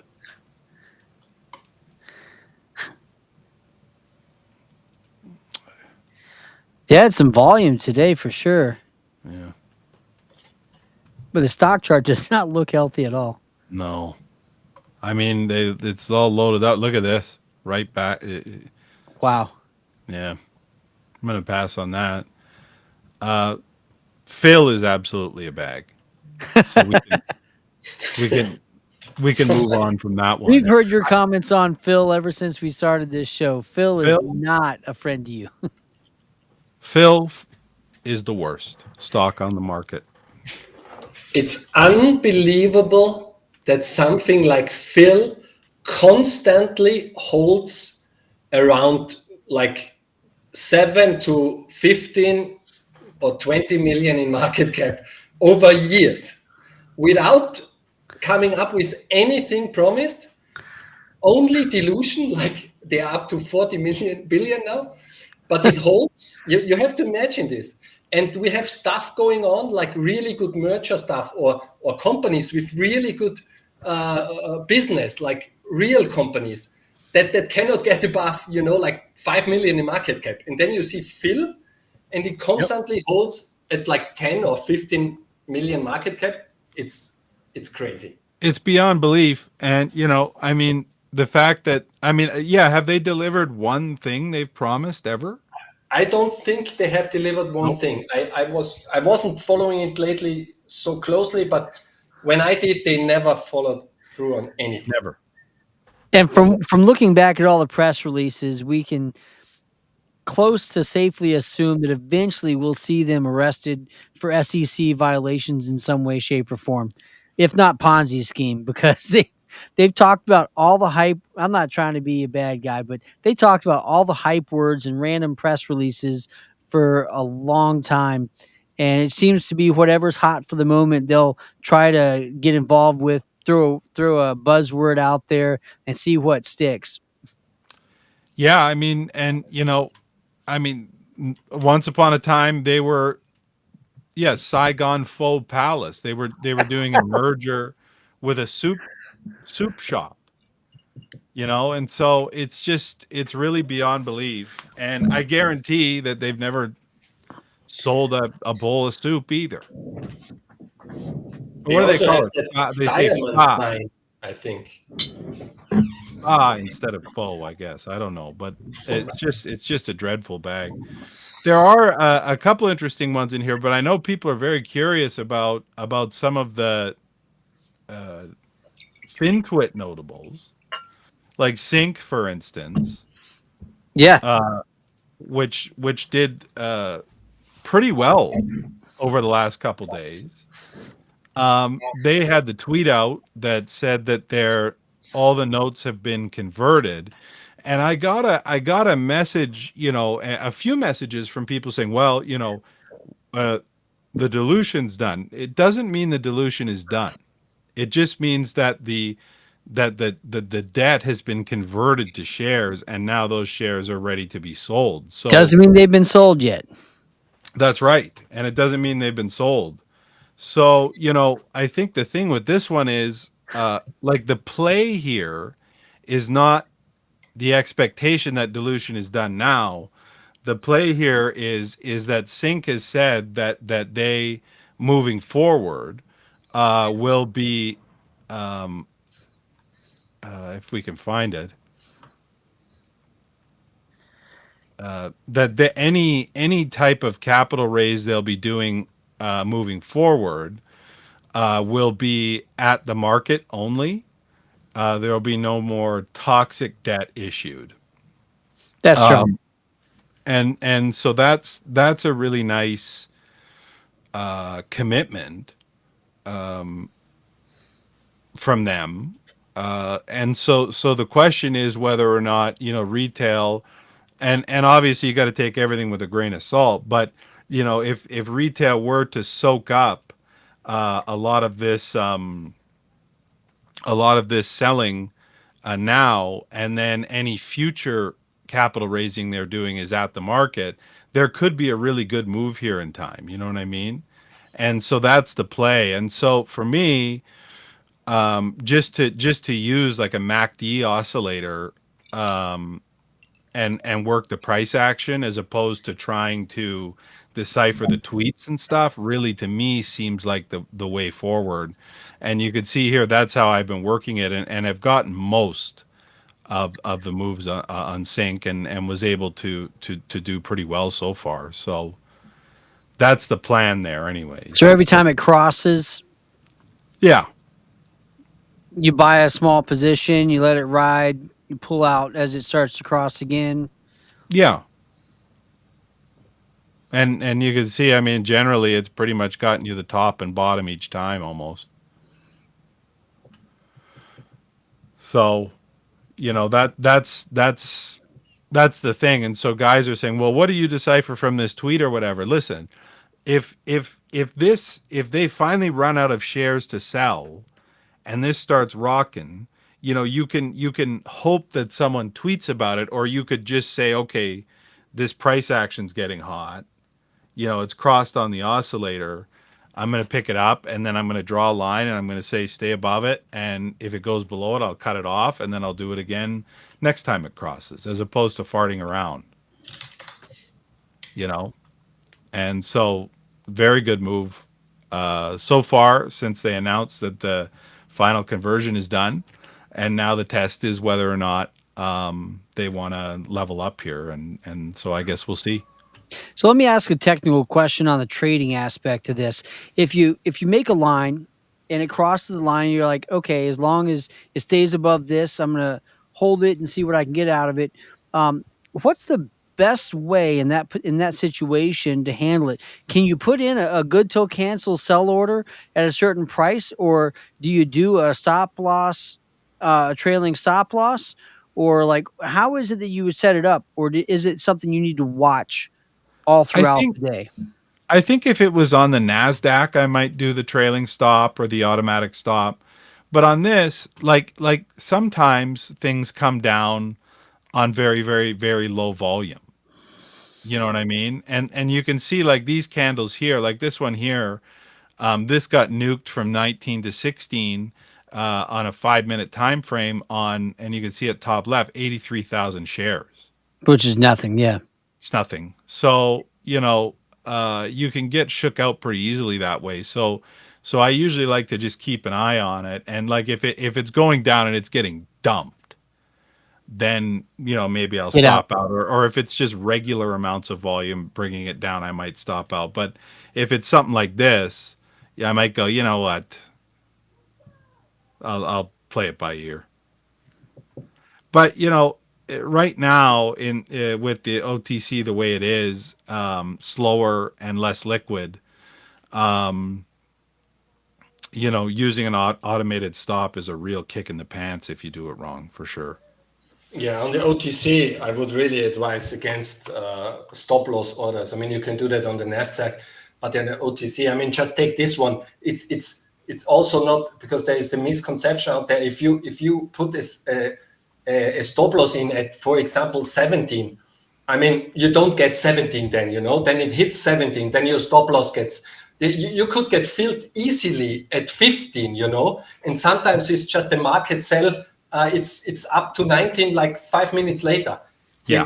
There is very few stocks on the OTC that are so extremely liquid that you could put a stop loss, but otherwise you have to watch the stuff. And there are some that are that liquid, but they're all ADRs and they really don't move much. I mean,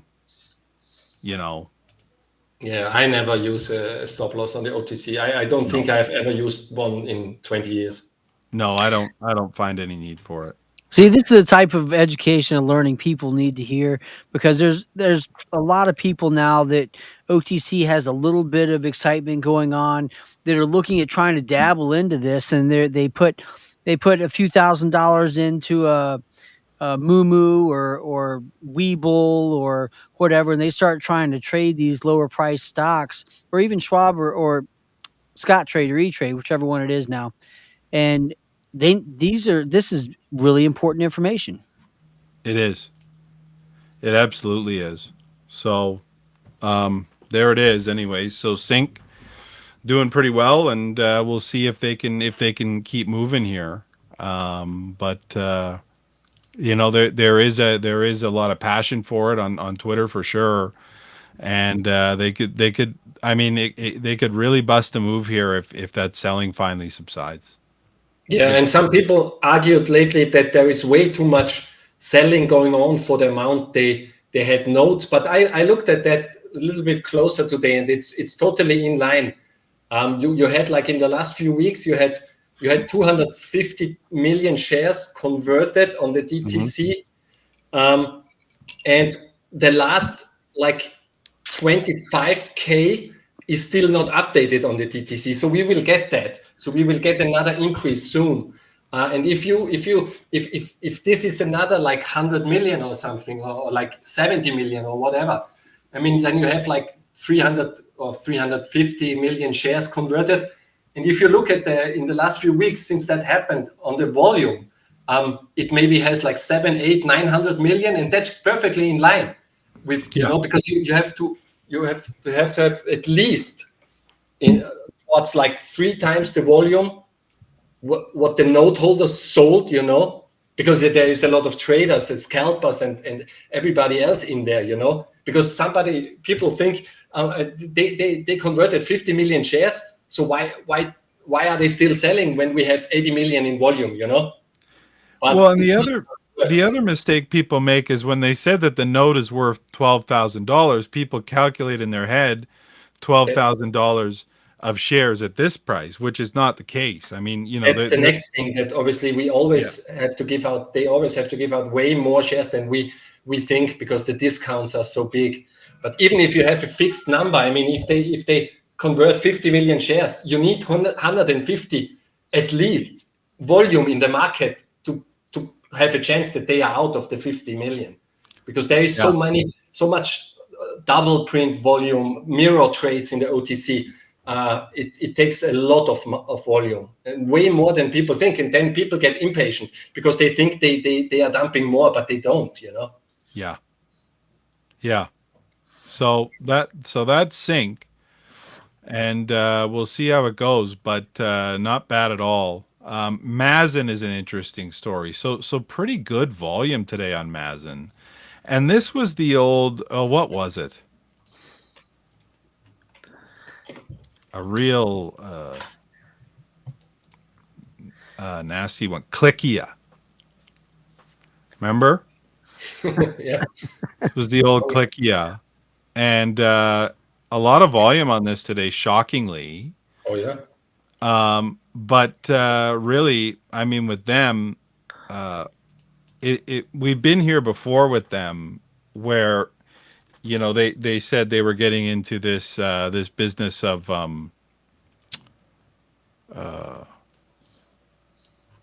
lab grown diamonds and stuff like that, and you could see like they put a good shot of volume on this today, and I mean, to get only 33% out of it was a little bit shocking to me, for sure. Let's look at the dollar amount of that volume.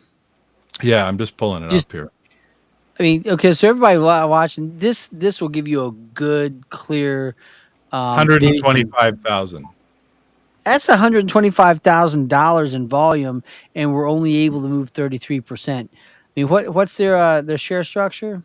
It's pretty good, which goes to show that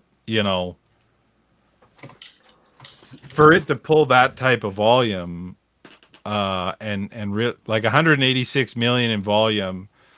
That's half of the float. Yeah, and more than half, and so More for than it half. to move so little goes to show that they were converting the entire time. Now, with that being said, I mean the authorized shares are okay on it. They're not bad, but when the float is that close to the authorized, they don't have a ton of convertible notes. Well, because if they had a ton of convertible notes, they would have to extend the authorized to cover if they're not able to pay their debt. So you would see billions in and authorized. that could be coming. I mean, it's just it's a very tough situation, because like historically,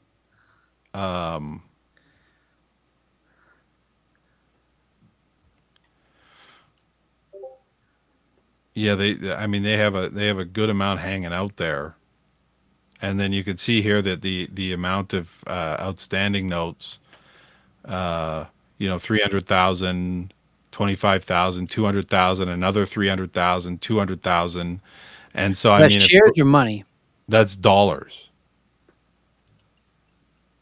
So you extrapolate that out to common stock, and you might find it to be more than they can handle right now. Yeah. But with that being said, I mean, like in its current condition, it could make a decent move. But the question is, like when I look at this, so I've seen nothing new from them at all.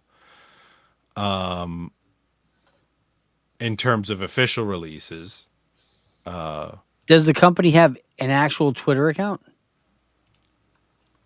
Yeah. Yes, they do. Oh, they don't. I'm clicking it, but it's not going anywhere. So, okay, this is where, guys, sometimes companies actually have to keep OTC markets fees up to date in order to be able to update the information, or OTC markets will hold you hostage in being able to edit and change the info on your profile. Right. So, it's tough to say. And then when I look through social media and I just see people going, hey, has volume. Or, you know what I mean? Look at the volume or whatever. I'm going, Yeah. okay, it has some volume, but now what? You know what I mean? Like, Is it set up for a bag? yeah, like, because what happens to me now if I buy it? Like, I just buy volume at random. And, if I did that with everything I saw that had volume, I would just be stuck in a bunch of things that don't have any bid support, I think there's so many sheeple out there. It's almost like trading groups are setting up these case scenarios to try to get excitement built up, attract attention, and then sell right into everybody trying to jump on board. Yes, absolutely right. I mean, and that's entirely possible. I guess we'll see if they come up with something. I mean, the one saving grace for this one, I would say, is that since they did their split, it has never actually made a move. And so it made a tiny move here back at April last year, but it was only like dub 3 to dub 7. And so I'm saying, like, is it possible that they're ready to make like a real trip move here now before it goes back to zero? That's possible. Looks like the AS is not what it seems to be. Yeah, is it raised on the SOS? Yes, What is it there? 1.7 billion. 1.7 billion, yeah. So they're updating the AS here as of yesterday, but on the SOS it's 1.7 billion. So Happens quite a lot lately on OTC markets. yeah, That's I gotta say it's bad. there is a lot of TA. I got a lot of questions for these transfer agents these days. A lot. I'm aiming to get one on our show. So guys, hold on. I'm still pushing on that. If we can get one to come on the show and talk about some of the things going on behind the scenes, it'll give a lot of transparency to what we're seeing. I know you've been talking about that like 6 months ago. That would be unbelievable if you could manage this. Yeah, but this would be really interesting because there is a lot of stuff that is not good for the traders, a lot of false information on OTC markets, and how that is even possible, that is beyond me, I have a direct question about that. If I were to get an owner of a TA transfer agency to come on our show, if she were to, I almost disclosing, if they were to talk about some of the things that happen behind the scenes, would they have backlash from that? I mean, they could, and then, but I think my question these days is more one of like, why? Because I'll come out and say some of the stuff that I've been seeing from some of these transfer agents is a lie. Like, and they started doing it when traders started tracking these changes. Wouldn't you say? Like once they got that Telegram going, and once they got that service going where they were tracking the share structure changes and reacting to share structure changes, that's when the lies started. Yeah, and we have seen some transfer agents getting SEC fines and stuff. So it's a real problem in my view, because if I look what we do, as if this is our job, I have to trust something, because otherwise I cannot make decisions. I base decisions based on share structure updates, from the TA. If I cannot trust this anymore, I have a real hard time to make anything on logic. Well, and I don't think you can. and it's a very difficult situation. I mean, the one thing you can always trust is price action. And from where I'm standing, looking at that action on more than half the float and seeing that it only moved 33% tells me a lot about what I That's need to why know. I immediately looked up the SOS, Yeah. because this seemed almost impossible on this AS to have, like, I don't know, a third or half volume on the of the AS and basically not much movement. It's Yeah. unlikely.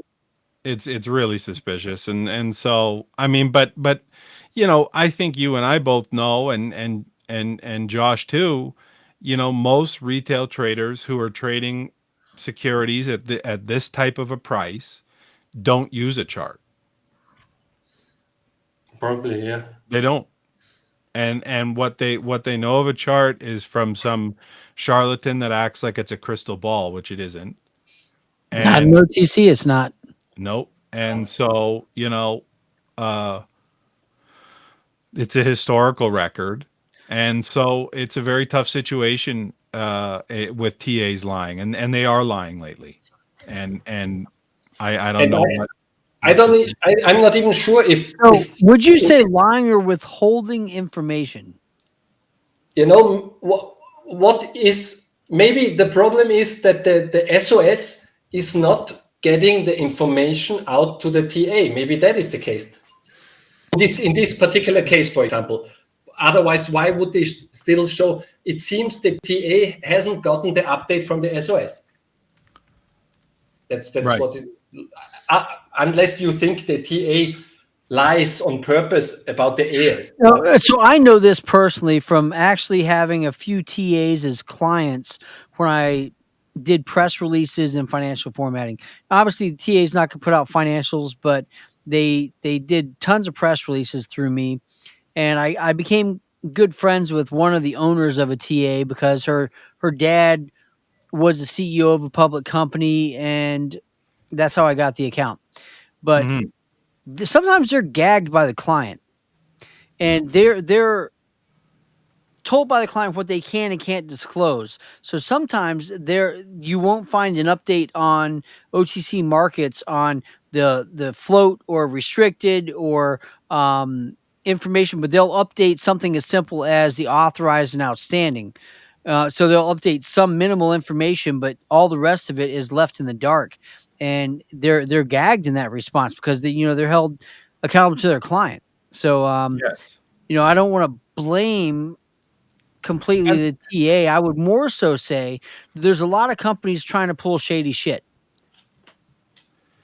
Yeah, and TA gagging was a thing that was always a thing. This is different. for retail, yeah, the gagging is towards retail, because years ago you could, as a retail guy, you could, on certain companies, you could write an email to the TA, please, what is the updated SS, and Yes. they would tell you on some, and on some companies they wouldn't, because it was gagged. But Yeah, I they mean, would tell you directly, I'm not allowed to disclose that information. You'll have to get it yeah. from the company. But this is official. This is the official updating which they have to do on OTC markets. And if they show an updated 1 day old AS and it shows 500 million and in reality it's 1.7 billion, then something is not right. Either they haven't gotten the update yet. That's why I would love to ask your TA guy, how is that working with the SOS? How often does the state SOS update the TA on a certain stock if they raise the AS, So it makes me wonder if they report the updated information on the share structure the day before they make a change, so they don't have to show the correct information until the next time they disclose. Yeah, but in this case, it's up to date, the AS. So Yeah. That's messed up. Yeah. in this case, that's not an argument, because it cannot be more up to date than this, basically, like 1 day old. So Yeah. It's a lie. What's the next stock? Okay. Now, I went through all of them, and I only pulled out the ones that had a high number of trades or a high number dollar volume period. So I went just like we normally do. I went through the list. Yeah. VBIX. This is a good setup right now, isn't it, Cheeto? Starting to It's a, move. it's not a bad setup, but it moves extremely fast for how the setup is. Yeah, it's weird, and I've always found over the years since they split, it has not been worth my time, because I never was able to get any price appreciation, as you can see. So Uh, let me ask you to back up just 1 second. You made a statement, Shido, about how. Can you explain further, like give details on what you mean by how it moves? Like the setup's nice, but can you Now, explain why you said that? yeah, if you look at the chart, it moves like 50% on 10,000 shares or in 15,000 shares. I mean, that's strange on 2.3 million float, you So what know? you're saying is you have to have a small position to capitalize on buying and selling and getting out of that position to make the trades. Because if your position is too large, you're not getting out of it and you're not going to be able to capitalize on the increase. well, and you'd Yeah, have to make the trade within seconds is the Oh problem. wow. yeah, Yeah, and right. I'm just saying, relative to the DTC number, it trades a lot thinner. So Yes, we could have a case where most of that float is in strong hands, and these guys apparently don't want to sell. But otherwise, you cannot move like 50% on 10,000 shares. If you have, you can do that if you have 200,000 DTC or 150,000. But this right. one has 2.3 million DTC, and it moves like it has 100,000. So Yeah, that's what I mean. Relative to the float, some stuff is just moving extremely thin. Relative, you yeah. know. It makes a It's a lot of really sense. tough trader. Now, So let's when a noob comes and looks at this chart, they're like, "Wow!" They have to take into context the number of shares it takes to make the move. And most seasoned traders, please tell me if I'm wrong, they will only buy a percentage of the average daily volume so they can get her in or out of a position without getting stuck. That's right. Yeah. There's a And lot that goes into this. yeah, and that's a lesson that you probably would have to learn through experience, you know what I mean? Because um I mean, certainly when I started out all those years ago, I got stuck in a few things. I hypersized it because it was moving, and then I realized I couldn't get out, you know. And it's just one of those things that like I could say make sure you check what the average daily volume is before you buy a certain amount, but when you get stars in your eyes about, well, it moves 60%, good luck remembering to check, you know. Yeah. Yeah. Yeah. Yeah. So this thing, I mean, it would need to blow away like 160 on some real volume and stay above it for a day or two for me to consider it. You heard it from a seasoned trader, folks. Yeah. Take account. That's that. Um, BGXX. this has been on the move lately. It's a delister. It is. Okay, I wondered that when I saw it. Look at And the so chart though. it delisted and gapped down, and then it's recovering the move. But overall, I mean, like, let's say you recover this move to here. Overall, like, I mean, you're still, so nice dip grab, a nice chart play, maybe. But like, I just feel like, what would be next if you get there? You know what I mean? So maybe a play to what is that? 35.40 is the play. 20, and it's at like 12 now. And then you're back on the downward slide. Because the thing is, when I look at a delister like this, I'm saying, okay, like, let's say it recovers the move to where it got delisted. Wow, that's great. Well, guess what? Now it's sitting here in a market with significantly less volume. Like, how do I level up here? You know what I mean? I mean, they do have the total number of shareholders when they were when they were listed in a higher exchange. So I mean that carries some weight, but they have to be able to find a way to engage all of those shareholders, plus deal with the fact that there's less exposure and less people trading OTC market stocks that are going to add on to that at all. Yes, that's right. And so, the question becomes one of, um, what do I do here? Like, let's say I recover it to here. So there's just not a lot of meat on the bone, is what I'm trying to say. Fair enough. Yeah, not a lot of meat on the bone. Uh, this Dakishiden's interesting. Okay. This is they have a new CEO who came in. New CEO came in, announced that it was a change of control quite a while ago now. How long ago there, Shido? Oh, several months, I think. Yeah, At back least, in April. yeah, 5, 6 months. Yeah. And then he went totally silent. And finally, someone reached out to him and said, like, what's the deal? And he said, I'm sorry we had some delays, but we are coming back and we are looking to close a merger here at some point. So it's been ticking along, albeit slowly. I mean, from the 4th to the 10th, you've got to, if you nailed the bottom and hit the top, you did 100%. But you could see the majority of the actions in the body of these candles. So, there's been a few ticks there. It's just a question as to whether or not, what's next. And so, I mean, Should I get them on the show? yes, absolutely. I mean, Dakishiden. yeah, Okay. Dakishiden, absolutely. That's a thought there. Yeah, that could be a nice one. So Yeah. it's reasonable based on the chart and the information we have. This is a stock we want to find out more about. Yeah, it'd be interesting to hear what's happening with his merger, what he's doing. I mean, this is probably something that's pretty interesting, I would say, and most of all, interesting to traders on FinTwit, like because this is in their wheelhouse. You know what I mean?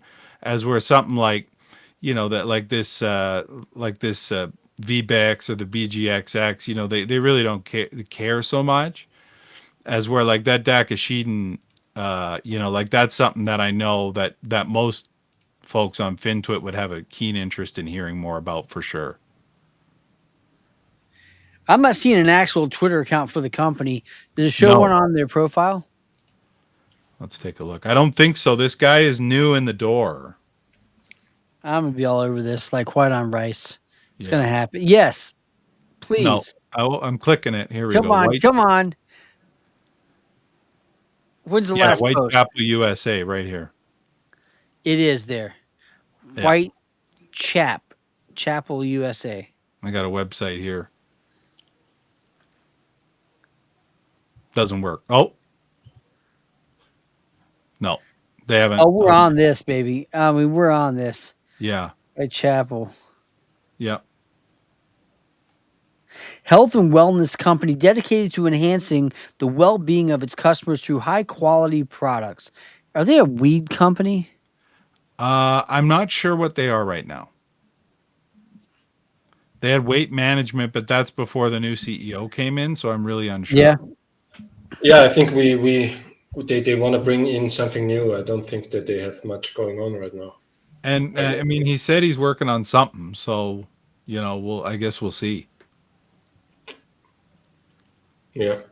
I guess we'll see there, but certainly something to keep an eye on, and been a nice move over the last few days. They have a new account just for everybody like this here is DKSC 1092 and it's their pin tweet and it just happened on April 23rd. Yes, So the old account is not relevant. right, and Not they were Whitechapel USA excited anymore. about talking. They were talking, and then they went silent, and it wasn't that was back in April, and it wasn't until people got back after that CEO, and he said in his email, yes, we're doing something, and stay tuned. So That's really the scene there. It sounds like a time to get a hold of them. That's perfect, guys. If if you're watching this right now, please like and share this show with other people because you can't find due diligence like this or explanations of how to do due diligence like this anywhere else. We're here to work with you and help you learn how to not blow up your account and really dive into things in a way that's going to help propel you to bigger gains and better trading results. Yes, absolutely.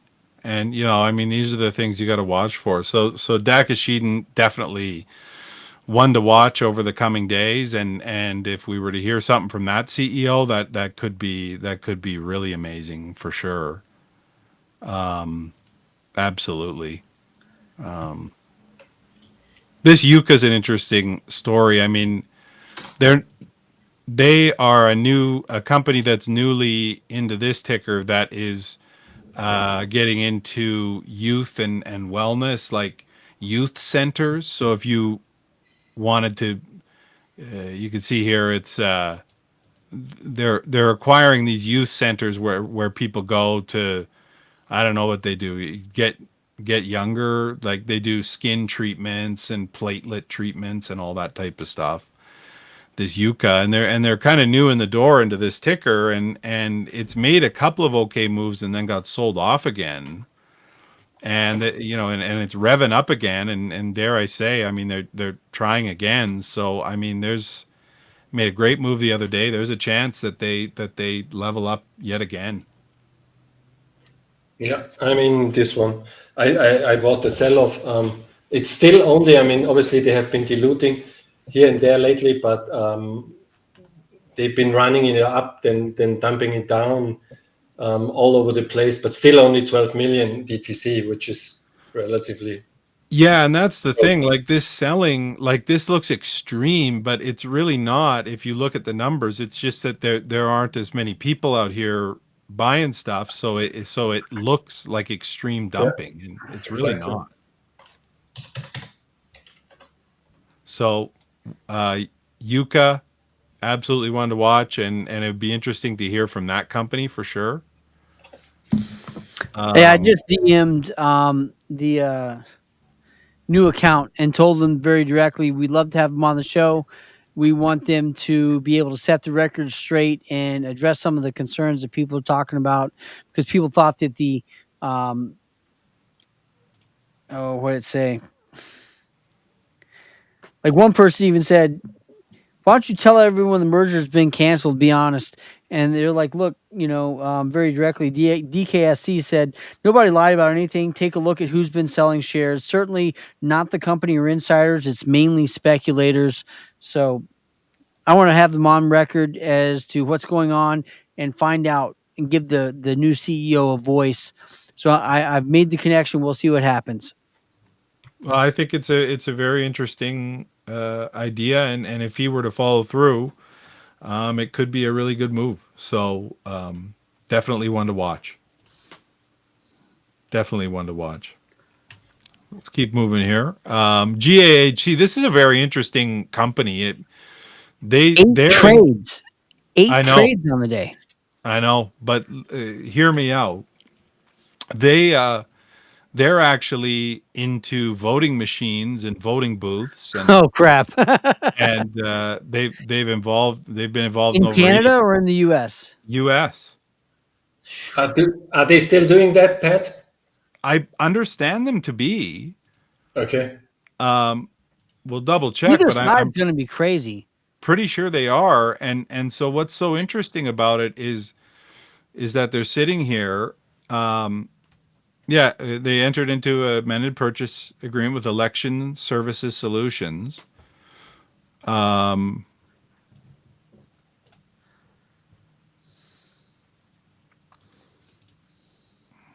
you know, and so it's just interesting to me that that they're still in this business, from what I understand, and there's no yeah, there it is, Global Election Services. And so not that it's a buy, but it's just strange to me that we're going into a presidential election here, and they're heavy into that world, and you can't. They don't say anything. Yeah, strange. It, like, of all the times to pump it up, of any time, maybe not, but of all the times to pump it up, like, what's the deal, guys? So that's pretty crazy to me. Maybe one of these days they'll get it going, but I'll tell you what, it's very tough. And also, this GRNF has been on the move, and if you remember GRNF, it's kind of the original OTC meme stock. Really? Yep. You remember? The chart looks better now than it did before, that's for sure. Well, last time we took it from dubs to $2. What? Yeah, back in 2019, summer of Holy 2019, dub 2 goodness. to $2. That's a fat move. Yep, it was the original OTC meme stock, and then the CEO Justin Costello got arrested. And he's serving a very long sentence. Like, it Only was, here on the OTC markets, folks. yeah, it was a really nasty situation. But I'll tell you that on a post-split basis, they've got new ownership. They'll be looking to do a name change and a ticker change. There's almost no selling from the company, if any, and it keeps leveling up. And I meant what I said. I mean, this is a potential dime mover setup. Yeah, and I think they have no notes. Yeah. Yeah, it shows no notes. The thing is, why it came down was they had a 3 million share conversions from restricted to DTC, and that one got sold off lately. You can see it on the SS bot, 3 million increase, and this was OTCN when they were selling, over and over and over. And like a week ago or 10 days ago, they left. So, Right. And since then, I think I don't know if there is another conversion happening because they haven't updated the SS lately, but they have no notes, so nothing coming from that side. I don't know if it was retail lately pumping it around. It's hard to say. I mean, because when you're dealing with a situation, where it is lower volume out there, one or two big cells can set off a stampede, and so Yeah. to see them come raging back for this yesterday, I was really pleased with it. Yeah, this one has huge potential. Yeah, absolutely. So that's a very interesting prospect, and could do very, very, very well in time. Brief question: Can when you look at that last one, can you explain to the everyday traders that are on the show what Heikinashi candles are and how you can read them? Yeah, so the Heikinashi candle, it's a candle of averages. So it doesn't really open and close exactly where the price opens and closes. They're a candle that measures the so this is where, so one candle is just where all the price action happened over that time period. So 30 minutes here, and the price action happened from just 04 and then tapped up to 65 in that short period of time. And then the wick represents where, a small portion of the price action happened during that time, and the body represents where the bulk of the price action happened during that time. The reason I like a Heikinashi candle versus a traditional open and close candle on the OTC is because it is so spotty, the volume, and because Yeah, the movements are so shockingly, like it's not tick by tick by tick like on the Nasdaq. It's 3, 6, 7, 4, 2, and so by using the Heikinashi on the OTC, it smooths it out and gives me the averages. And because that's really what I want is where the averages are of things that are happening. You know what I'm saying? And so they don't measure volume. They just measure like what price it was at for a certain amount of time and where the bulk of that time was spent. You know what I'm saying? Excellent. Thank you. It's Yeah. huge info right there. Yeah. So that's a little bit about it. But yeah, that GRNF absolutely a big watch. I'm still very much focused on this VMTG. I know that it's slow. I understand that it is. But this thing has made this move down from $1.40 on what I'm assuming is shorts, because there was that massive short covering day the other day where they were just buying big blocks of 100,000, 200,000 shares with no movement on the price. And the last How'd they time, pull that off? well, I mean, it's Chinese, and my gut tells me that they were making shares available to people that were ready to buy at a certain time of the day. You know what I mean? That's what my gut tells me. And so the last time this happened to VMTG, they recovered almost the entire move back in April. And now this is starting to crawl back through this line, and I'm asking the question, especially on this setup, which is unbelievable. I mean, it's just shockingly good. There's your DTC number there, 6 million.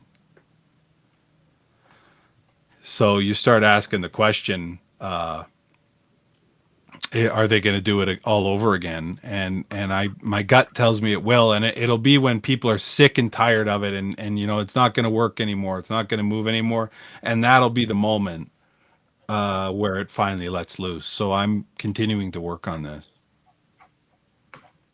Yeah, and this stuff has a good time lately. This kind of stuff. We have so many low float runs lately. Look at this. Was I great. mean, these Chinese are they're just going wild. I mean, everything that they're doing is it's unbelievable. Like, these moves are shocking. And how about JFIL went from 2 to 14 cents in 2 days, last two or 3 days. It's just that JFIL was unbelievable. And the problem is that when it's over, it is over. Yeah, they whacked it down. The bottom falls out. You have to be quick. You have to bite that stuff low and have to be really quick. As you always say, Pat, there is not much. How do you call it? Always, there's not much room of error. Margin for error. You have to be so precise. Not a lot of margin. Yeah. You have to be so precise. You have to be precise. That's what I wanted to say. Yeah. And manage your size. I mean, you have to have smaller size and be so precise with your entry and lonely. Exactly. And that's the other thing with these Chinese things is that, if you're looking to social media or whatever for any type of